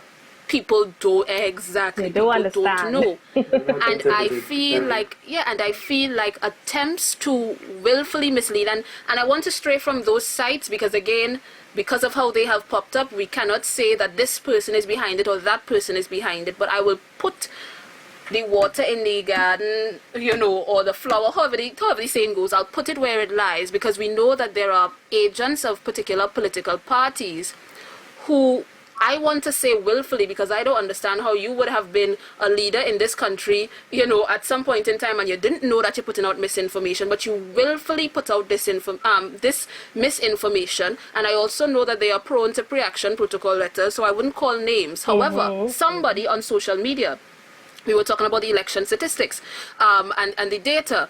You put out data from what was local government elections in December 2019, knowing full well that the EBC has not published information at all because any search of their website would have said the last thing was a response to Philip Edward Alexander, so it's not official information. You get this by the way, how the way, or you willfully misled the public, and I have a problem with that. You understand? I see that as the most insulting thing somebody could do is to try to hoodwink people who you've educated for generations, right? So you educate me and then you want to take me for a fool. Or two, take advantage of the fact that there are people who do not know, would not know, or are unable to find out for themselves. Right. And so, while they may think, and in this case, I am speaking squarely to that person, while the UNC has a hurdle and they might think that their only problem or their biggest problem or their thing is Kamla Prasad-Bissessa and her leadership, they also have to analyze the fact that these kinds of things, there is a segment of the population who, for want of a better word, don't like that. And so those kinds of people within the ranks of the party, they also have to address if they want people to return to the fold. I'm just going to call it like I sees it. Yeah, and to even add earlier to that, the people who I assume would be most insulted by these type of things are the swing voters. You're putting yourself in a very awkward position. But also are the youth voters, but are the young people, like I said, that you've educated. For years, we've educated people in this country so that they would know, you understand? And they would understand these things and hopefully take on leadership roles eventually. But then you want to... Yeah, insult the intelligence. Aurelia, it's not even that, it's understanding social media culture as well. And I battle with it all the time. We have been battling with it all of the time when the media would put something with a clickbait headline. And then people arguing in the comments about the headline. And that has nothing to do with the content of the article. And it's the same thing with this kind of information. People are not going to ask questions about it. 3 times I posted it on my social media and I invited persons. Hey, if you have a question, if you feel like you don't know what's happening with this, if you look at something and you're confused, ask the question. Nothing. PNM supporters, diehard PNM supporters will look at it and be like, wait boy, let me don't take this on if they don't understand what it is. And UNC supporters would have been like, yes, proof. And you see it plastered all over social media. And that's why I say, and that's why I say context is important on all sides of the spectrum, and I don't like it because when we also look at, and I said this in the first episode, I questioned, and even in the last episode, I said I came up with 5 realizations about politics in Trinidad and Tobago, but in general. But one of them is that I started to question the point of a campaign anyway, now again. For those undecided voters, yes, it might become important. But then what segment of the undecided voter pay attention to the campaigns? But B, for the majority of the population, campaigns are a form of confirmation bias. If it put out and you don't like it, it's because it's the opposition that said it. If you put out and you like it, it's because, you understand? So if your party puts it out, great, this makes sense, this is possible, this is good, this is... If it doesn't make sense, or the other party puts it out, it doesn't make sense, it doesn't think... And it also, you see, and when we do that, it allows parties to take advantage of us and we sweep things under the rug because again people who don't know whether or not they appeared in a video or don't know whether or not they sent a check or don't know whether or not they own the land or don't know whether or not they were on this state board, you understand, or who all of a sudden can recognize themselves in a picture, right? We then as a public rubbish it because it must be election mischief. And, sometimes legitimate claims are swept under the rug because, it's the other party trying to, what are we doing? I'm telling you, what are we doing? That same TNT elections website, supporters just totally ignored it. Whether or not they understood what was the story being told, they just ignored it because they realized it was showing PNM in a bad light. And it's really funny to see, even you reading comments on social media and it's the exact same thing. Depending on who says what, you're going to see arguments for or against, and that's it. Yeah, and it stymies our political development as well because, like I said, from the time we start to put things in years, anything we discuss in years, anything at all, we could be discussing mango season and how many mangoes were produced between 2010 and 2015. All of a sudden, it's a political discussion. Right? Yeah. Once you put it in a 5-year gap, it becomes a political discussion. And it's like, okay, but how can we then analyze in a real way this information? And again, one of my other revelations was I don't believe let me clarify. There is tribalism, yes, but I don't think that is the be all and end all of our political existence. I believe, and I will say it for the 100th time on this podcast this season, I believe that at this stage in our political life, it is lazy political analysis. But we cannot dig deeper than that because, like I said, from the time 2010 to 2015, 16 mangoes were produced. 2015 to 2020, 20 mangoes were produced. Oh my God, we can't even analyze that. And so people are not going to say, when we come to the polls, people are going to say, oh, well, they vote for them because they, Indo-Trinidadian or the Afro-Trinidadian, when really and truly, I'm just concerned about mango production. Or, I'm just... It really prevents us from seeing what the real problems are. But let's move, because, I mean, we've been talking for a while now. The time is ticking. For those of you still with us, thank you for staying with us. We're going to talk about the next administration because while for some, while for Mrs. Prasad Bissessa, the elections aren't over, for others, it's over. And we're looking to the next 5 years and beyond. And any predictions for the next administration? I mean, we know that we know who the 22 are, we know who the 19 are on the opposition side, we know who they are, we've elected them. Let me remind you, as Trinidad and Tobago, we elected all 41 of them. They are there because of us. Whether we voted for them or not, they are our responsibility. It's like children. We own them, we can't send them back. I mean, we should be able to, but that's not the point. They all belong to us, and every last one, all 41 have a role to play in our government and governance. Last time I alluded to the difference between an administration, government, and governance. It's the same thing here. All 41 have a role to play in lawmaking.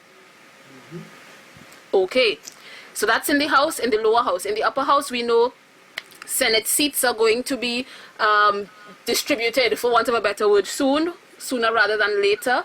The Senate consists of 31 appointed members, 16 appointed by the President on the advice of the Prime Minister, so you'll have 16 quote-unquote PNM senators, 6 on the advice of the Leader of the Opposition, quote-unquote 6 UNC senators, and 9 at the discretion of the President, or independent senators as we call them.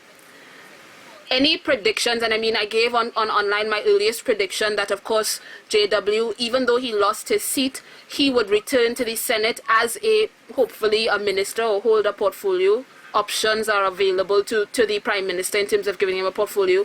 And I also predict that Clarence Rambarat will return to the Senate. And I say that because I know in the 2015 election, Clarence Rambarat went up. He did not win his seat. However, the Prime Minister said very early that, win or lose, he will be Minister of Agriculture. So said, so done. I expect that he might more than likely return, and I expect JW to return.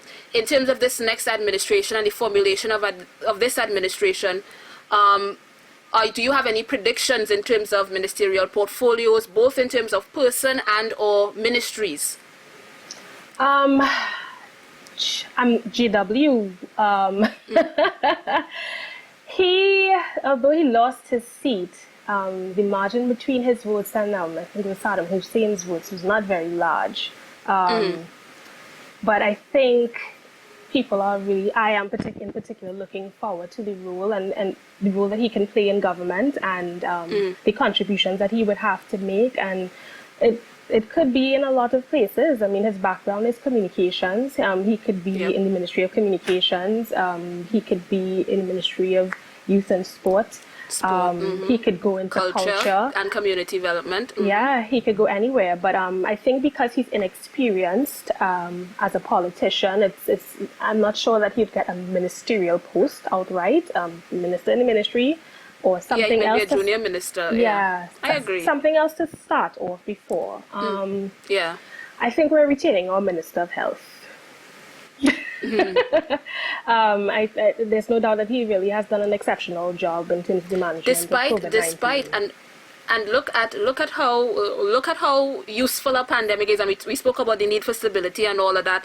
And we if we recall in 2015. Some of the hotly contested, when I say contested or political perceptions, were against Terence Dial Singh as Minister of Health, and look how a little pandemic could turn public perception around. Yeah. And then Minister of Finance, of course, people were upset that Carl Mimbert was appointed Minister of Finance. Do you think he will return as Minister of Finance? I can't say Carl did a bad job, so I don't see a reason to move him from his post, but... And as well, and not just even in terms of performance, more so in terms of his maybe position in the party and that, because there are a number of things that come into play, and I think, you're right, in terms of performance, he would have had to do a hell of a lot worse in order to be ousted, but then again, his perhaps relationship with the Prime Minister would, so a number of things would engender that confidence. But what do you think the public wants to see him return as Minister of Finance? A lot of people have been upset with Colm for some of the statements he's made during the last 5 years, raising taxes, and they start a riot yet. So, he's going to continue doing what he has to do. But as the thing about Colm, that's just his personality. And as someone who studied economics, I understand that a lot of the decisions he made had to be made. They are popular among economists. Economists have been clamoring for the removal of a lot of these subsidies because they understand it's unsustainable. It's just that it affects the poor man first. They feel it the most. So and I've always said in terms of Colm, you have to, in a way, separate his personality from his performance, right? So, and I mean, and that goes for anybody, any of the office holders. I think once you're not out there doing the most, once you're not out there behaving in a dastardly way, once you're not out there, when I say, and I think representation matters, because I see these people, and like I say, all 41 of them, you say something about the general public in Trinidad and Tobago. So I don't need you out there with green verbs. I don't need you out there, you understand, acting in a manner that would bring me into disrepute, where people say, oh my God, what are you doing in Trinidad? I don't need that. So I think for all of them, we sometimes have to separate personality and even personal preferences or proclivities, because I know on the campaign trail, the sexuality of some of the candidates was in question. But that is not a question in my mind. That is a personal matter. Job, Exactly. Can you perform? Exactly. So is Colm arrogant? Perhaps. Does his constituency, do his constituents love him? They do, right? So he's doing something there. But in terms of performance, let us look at how he has performed in the role, and not necessarily his arrogance. We may not like it. Once he is not disrespectful, I would say, do you, Any other predictions, Daryl, in terms of... I'm concerned about... Go ahead. I don't foresee much of a change in the PNM portfolio, to be honest. Because I'd love to see a Shamfa JW team up to really, encourage youth and sport activities in Trinidad and Tobago. But I don't foresee a change up. I think Colm Mimbert is where he needs to be, because that second term freedom that you get to really make tough decisions. I think that, and especially with Kate Rowley declaring that he probably will be resigning after this term, I think there's going to be a lot of dirty work being done, especially with regards to maybe WASA, T and Tech. Those are the next petrotrends.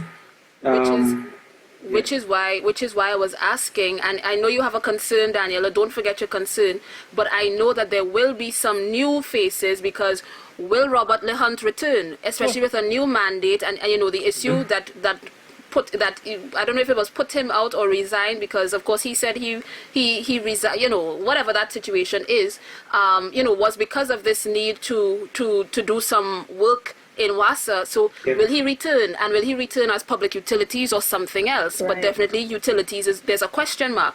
Social development, Sherry-Ann Critchlow Coburn, I don't think she will, return, there's a question mark there. Will Camille Robinson-Regis retain sustainable development or do something else? Because I fully anticipate that she will be in the cabinet. I just don't know in what form. there's also a new ministry to be created.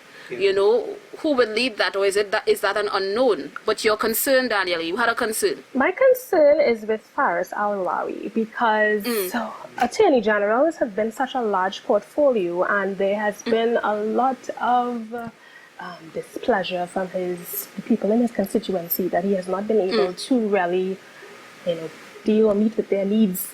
So I don't know if it's in the best interest of his political career for the next elections to move him from that particular position into something that's a little less demanding, but I don't know if he's going to want that. I don't foresee that he would change. I think that would be the biggest shocker to me in a new cabinet if Faris Al-Rawi is not AG anymore. And I think, you see, this is the problem with MPs and those who have a ministerial portfolio. That balancing act is always difficult, but it's a double-edged sword because, and Trinidadians again, Trinbagonians rather. Or even when the election results, this isn't going to happen. No, but we also like what is a funny thing. You're vexed because your MP is a minister, and sometimes you hear that for a number of ministers, right? Because you have other demanding ministries and portfolios as well. So sometimes we vex because we don't see the MP as often, or he don't walk about in the community, right?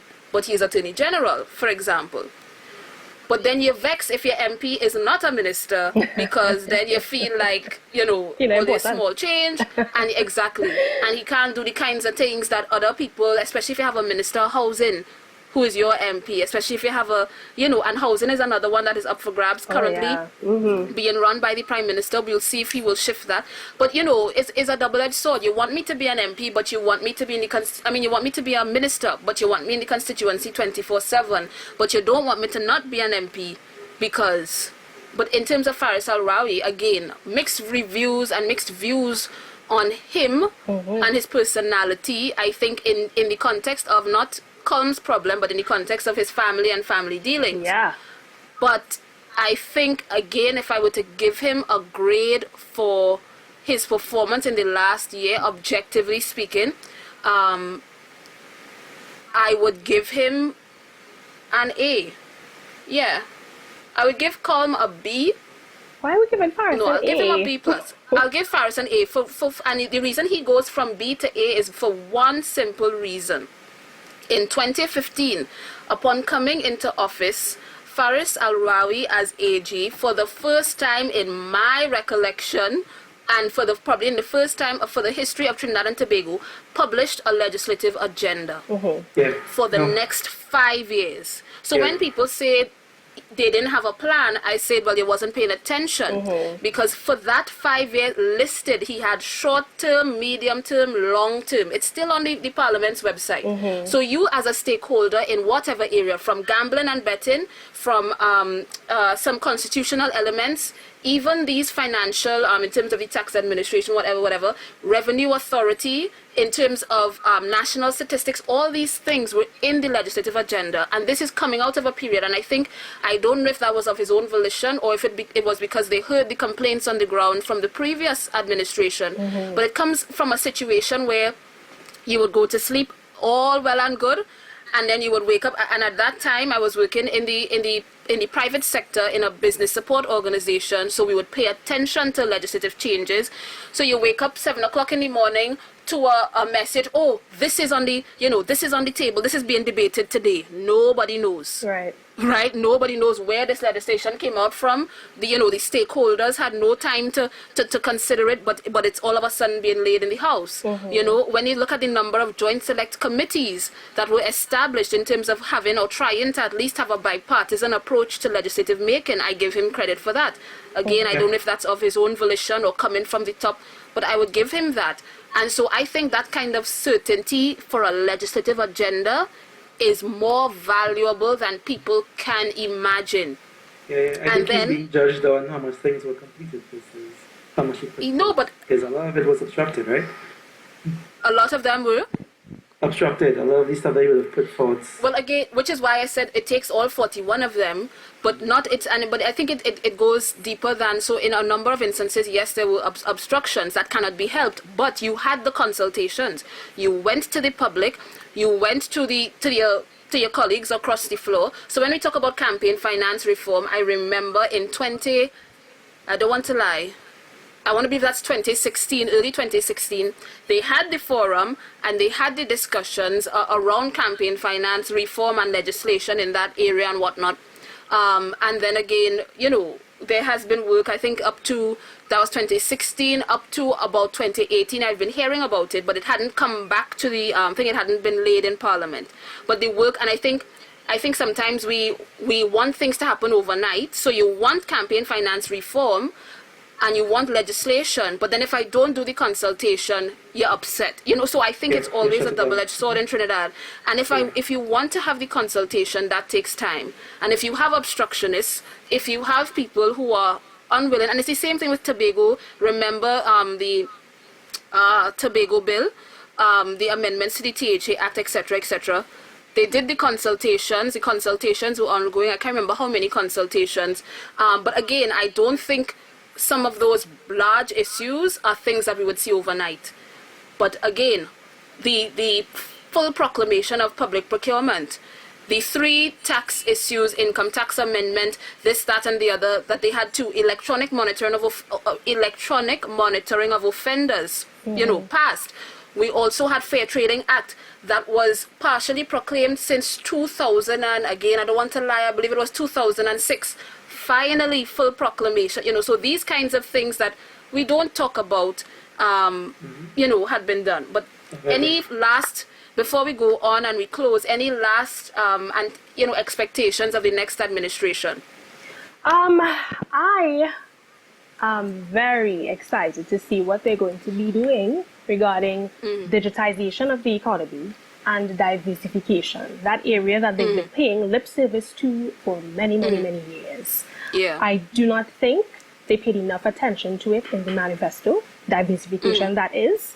The plan is not detailed enough for me, which worries me, but especially in the current economic environment and with COVID-19 wanting to stay around for a lot longer period of time, we need to diversify the economy. We need to move away from this dependence on oil and natural gas. So I will be looking on excitedly to see what is being done in those 2 areas. And before you give your sort of 1 minute or half a minute on expectations in the next administration as well, Daryl, when we talk about the next administration as well, like I said, government is much bigger than just the PNM. Do you anticipate that Kamla Persad-Bissessar will return to the Parliament as opposition leader? Well, as far as news came out today, she does not intend to lose her position as head of the opposition. And I think she has sufficient support currently to maintain that. So she's someone I've grown to not doubt of her ability to keep her position. So for now, I'd say that she will retain that position. What do you think, Daniel? Would she be returning as opposition leader when the next parliamentary session opens? If she keeps that position, there are not going to be a lot of happy people about it, because everybody, political analysts, persons on the ground, have been expecting her to step down because of the number of elections that she has lost. So I think as Daryl said, she can have her way, but it's not looking good for her. Yeah, that's what I say. I want to agree with you both. I think perhaps she should not, and she should make way for somebody else. But of course, the question is who? And then the other thing is, like Daryl said, I've learned to not underestimate her, because we've seen that she has found a way to stay alive, so to speak, politically for this long. I mean, even from since 2010 and wresting power of from Basdew Pandey, you know, I think from since then we learned that, you know, she is persistent, you know, and if not formidable. So, you know, I think that will also be, people will also be looking to the opposition bench to see, you know, who will be the opposition leader, you know. So, as we wrap up, guys, last question and, you know, final thoughts. So, future elections, this is not the last, it's not the first, it's not the last. We will have elections 2025 or before. What do you anticipate, particularly in terms of, you know, there's been some discussion about people voting or people mail-in votes or modernizing the electoral process. And when I say modernizing, I don't want to say that it is not modern or you know, thing now, but in terms of, you know, voting by I don't know, mail, by online, by whatever, particularly for those outside, given the pandemic context. But again, future elections, what do you anticipate? And as well, we've seen that while Kamla Prasad Bisesa has chosen to hold on, in every other party, COP, I believe Karen C. Prasad Bechan stepped down, ILP, PEP, well, we haven't heard from the PDP. I don't expect that he would step down. And they are also gearing up for election come January. The THA elections are coming up.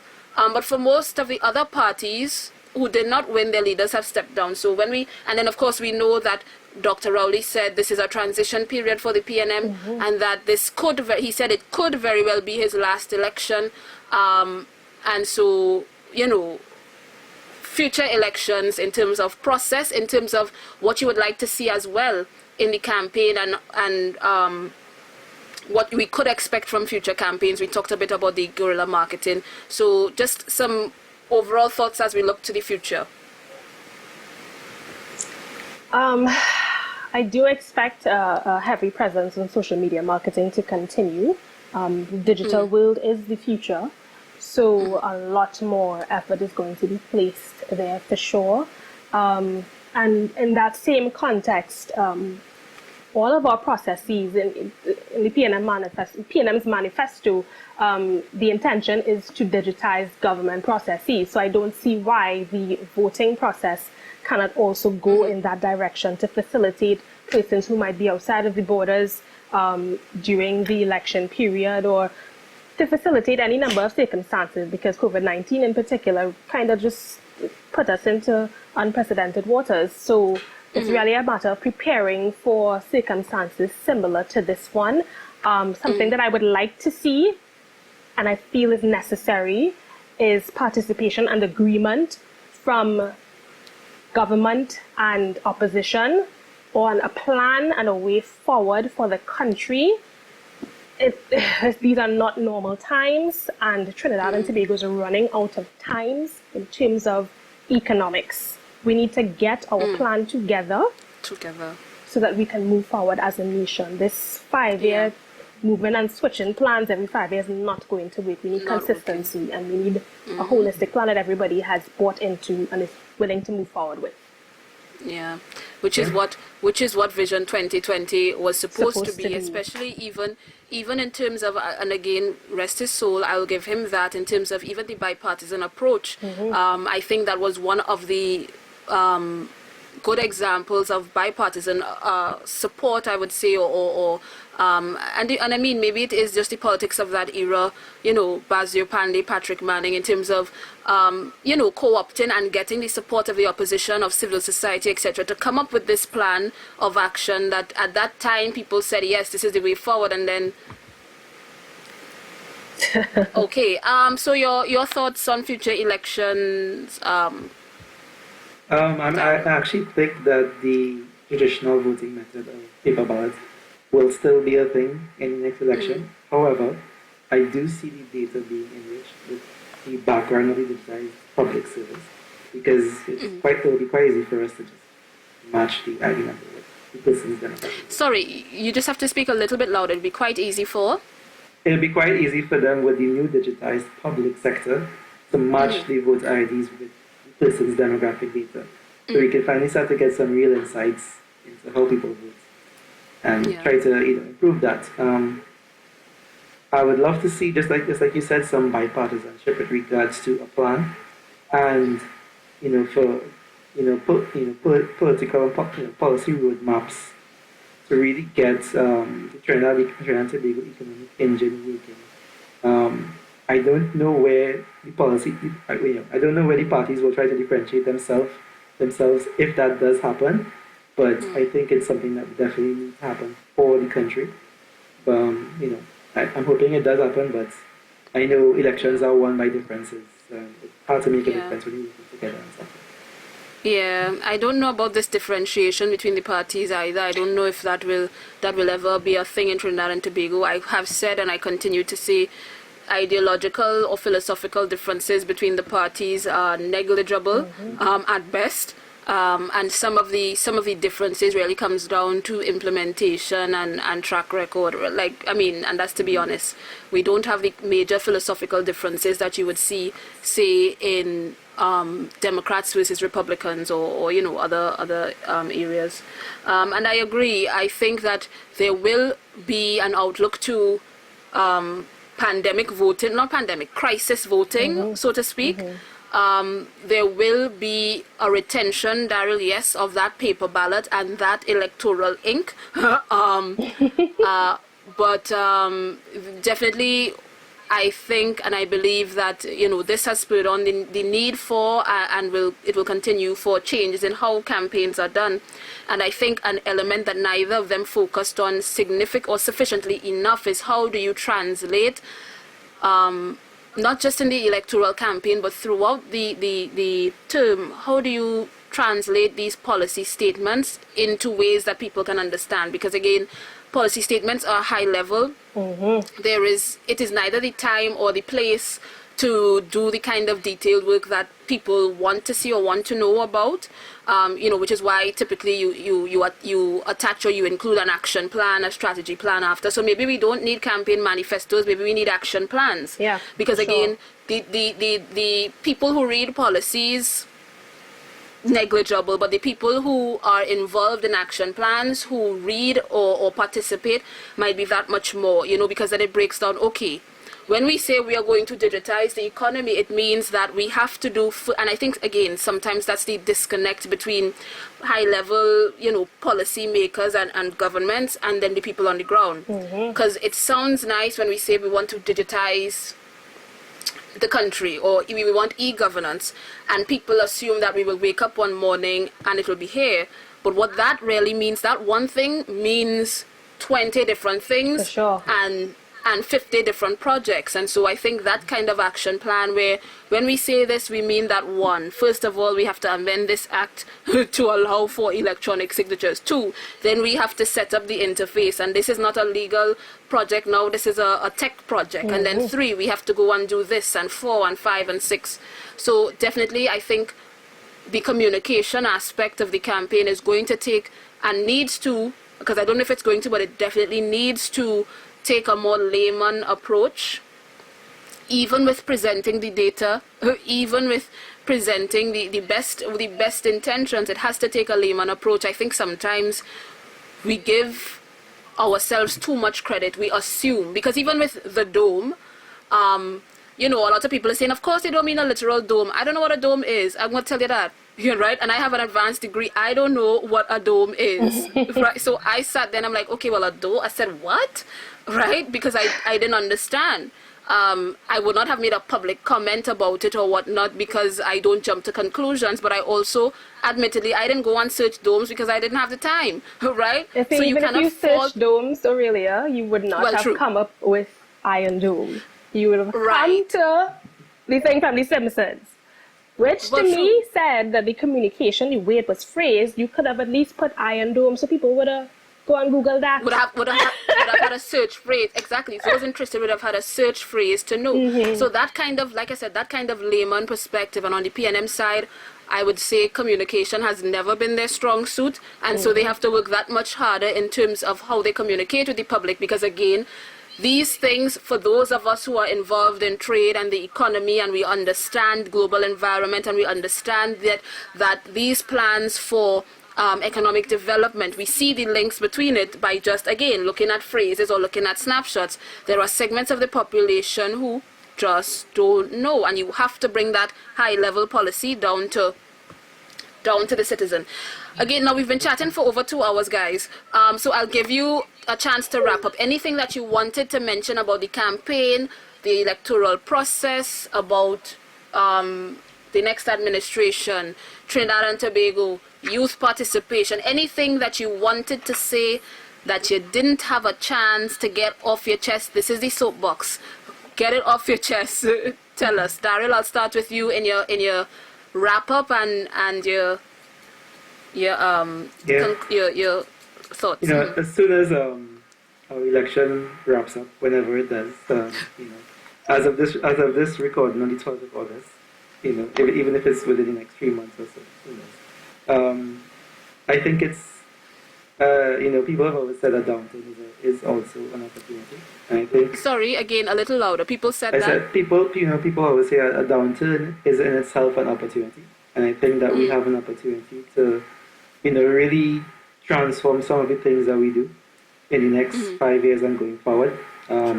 It's really up to us, and I think a lot of people would have noticed in this campaign cycle, noticed more than they should.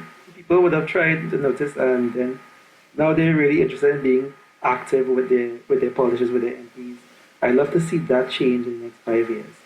It's like you said, we need an action plan, and the only way to really get that out of the politicians is for people to be more active in the process and make sure that they deliver on some of the promises that we get. Government in, government out, whether it be UNC or PNM, no ideological difference.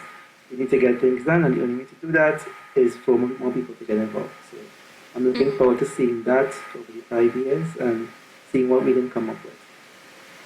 Definitely. Daniela. I'm looking forward to seeing more consistent participation by our citizens in our democracy, in holding our government accountable to what they said and promised that they would do, being a part of the consultation process, reaching out to our MPs and saying and articulating what we want and what we hope to see and that kind of thing. People in our country have this tendency to believe that elections that's it.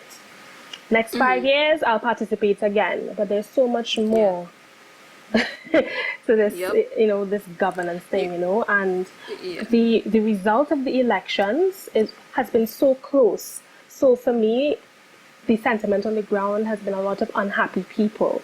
But if you understand that there's more to the process than just staining your finger, then you recognize that you can continue to play a role and you can be happy in our country and have a say and have your voice heard. So that's my hope for the next 5 years. Greater participation. Definitely, and I think, in terms of my final thoughts on this, and I keep saying this thing about active citizenship and passive citizenship, we have to be active citizens. And, initially I stopped myself from talking about it, but we have to understand that, like you said, the election day is 1 day out of 365 days. You can't wait until election day to say, or you can't even wait for the election campaign, that election period, right? So again, like I said, a number of people seemingly on social media are now a little more politically conscious, which is great. But like anything else, right, you are not all of a sudden an economist because you've decided that you're an economist or because today you took a course. And even so, when you sit and you take that course, initially, in that initial phase, they tell you all that went before it, right? There is this level of, or they teach you economic history, or they teach you whatever it is, psychological, sociology, all those, whatever it is, medicine, whatever. You go back from the foundation. There is a certain level of, before you can go forward, you have to go back, right? There's a political term for that, but I ain't going to go into all of that. The point is, you started your political consciousness today, great. Yesterday, even better, right? On July 3rd, when the election was announced, kudos to you.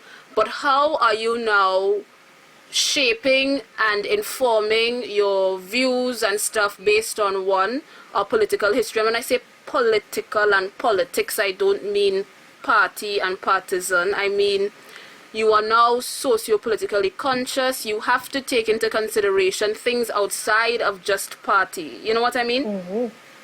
And you have to be that active citizen where you pay attention to more than just the polls. The numbers are nice, you know, and all that, but what is happening around it? What is happening in context? You can't just, like my estimation, you don't just wake up one morning and vote. And I feel like, and I was saying before, that date that the elections are announced is that much more important than the actual election day, because that is when people make up their mind. You don't make up your mind on Monday morning. You made up your mind since before. And how do you make up your mind since before you reach the poll? Is because you have drawn references or information from your political catalog, political catalog, your socio-political catalog, in terms of where Trinidad and Tobago is, where we were before, where you want to see us go.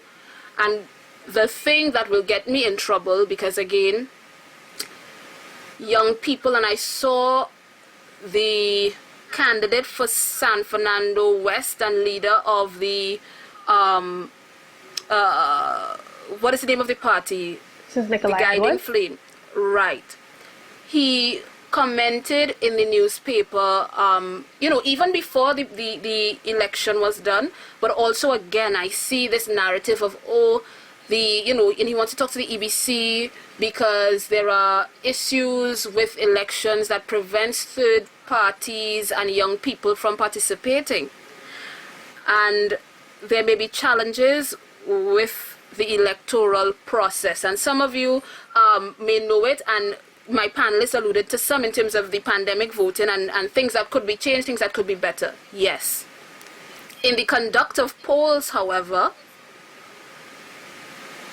his complaint is that it is maybe a little too heady. It is a little too, you know, there's so many documents and there's so many this and so many that, but because it's a legal process.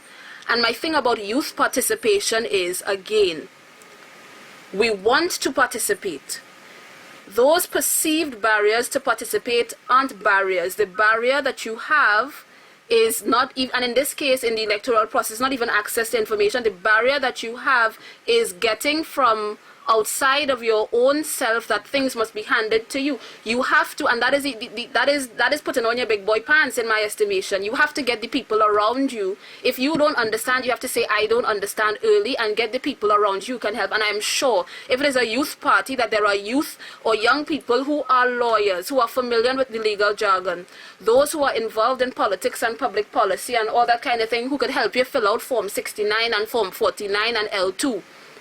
Because without those things, then the legal process that takes place might be thwarted or circumscribed. So when youth participate, you have to participate in all aspects, and you cannot cry foul after. Mm-hmm. And if it is we are calling ourselves a civic-minded and an active youth citizen in Trinidad and Tobago, then link with other young people who know, who understand, or link with even, and again, intergenerational dialogue, because there is nothing that says that you can't speak to a former candidate or somebody who is more versed in it, or a lecturer at UWI, or somebody who has knowledge of the process. That to me is a cop-out, because we have on every platform, and particularly in the soapbox, I have advocated for the fact that young people are ready and prepared for leadership, and they are ready and prepared to participate in the discussions of the day.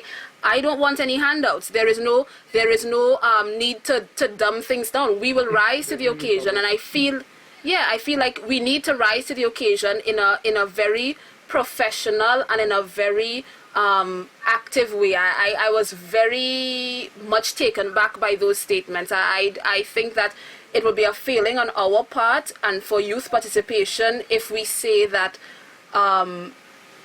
the process needs to change because of our lack of understanding or lack of willingness to participate in the systems. at me in the comments. You know, I said what I said. Yeah. Right? You don't go into the bank, and because you don't understand the form, you don't take the loan. That's not how it does work. You sit down and you read that form and that contract word for word, because you want the money. So if you want to participate in the political process, you have to then get that political education that you need. It's not a fly-by-night business, right? Exactly. So I hope that you can't improve the process until you are familiar with it. right, and so and that's why I say, so improvements to the process itself are great. And we welcome any and all suggestions, but in the context of those things that have to be done, that need to be done, that are a limitation of a lack of understand, easy peasy lemon squeezy. And I think we can and we will rise to the occasion. And so I'll give him another 5 years to get the kind of advice that he needs, but I don't see that as a barrier to participation. And he proved it. You participated in a way that other young people have not been able to. If you come and tell me it is expensive to run a campaign, I could say yes, I could see that, because young people, we can't even buy a house, right? So how we going to put together money for a camp, like things like that I understand, but when it comes to process, black and white process laid out in law, and you also have to be seeking your interest, but I spent too much time on that. Guys, final comments, any burning comments or responses? Yeah, just looking forward to what happens next. I think we touched on, a lot of pressing issues over, for the last 2 years at least, and let's just see what happens next. Definitely. Yeah, just looking forward to see how plans are executed and stuff for the best interest of all citizens. Definitely. Guys, thank you for staying with us. We've come to the end of this episode. We spoke about the campaigns, from the manifestos to the campaign songs, and what we saw on the campaign trail, particularly as it relates to youth participation and perhaps youth involvement and sort of reaching out to the young people by all parties or most parties, the main parties. We looked at voting and turnout, again, particularly the youth population and that segment. We looked at the conduct of polls in a pandemic and the EBC's sort of rating in conducting the elections in a unprecedented year. We looked at initially the results and the perceptions on the ground, as well as some of our predictions for the new administration, and what we can expect in the next administration, both in terms of policy, in terms of implementation, and in terms of ministerial portfolios. On the election campaign, we highlighted a number of new trends, perhaps, in terms of new information websites and persons posting information, data, statistics to support their views. We looked at, of course, the incumbency factor and what might become leadership transitions in the future, and what we can or should expect and what we'd like to see in future elections. I mean, the elections are over. You went out, you voted. We will see what the final figures are for electoral participation. The Prime Minister or the re-elected Prime Minister, I'm not even sure, what's happening now, but the Prime Minister, Dr. Keith Rowley, said that the victory of the PNM was largely because of the response and the participation of the young people.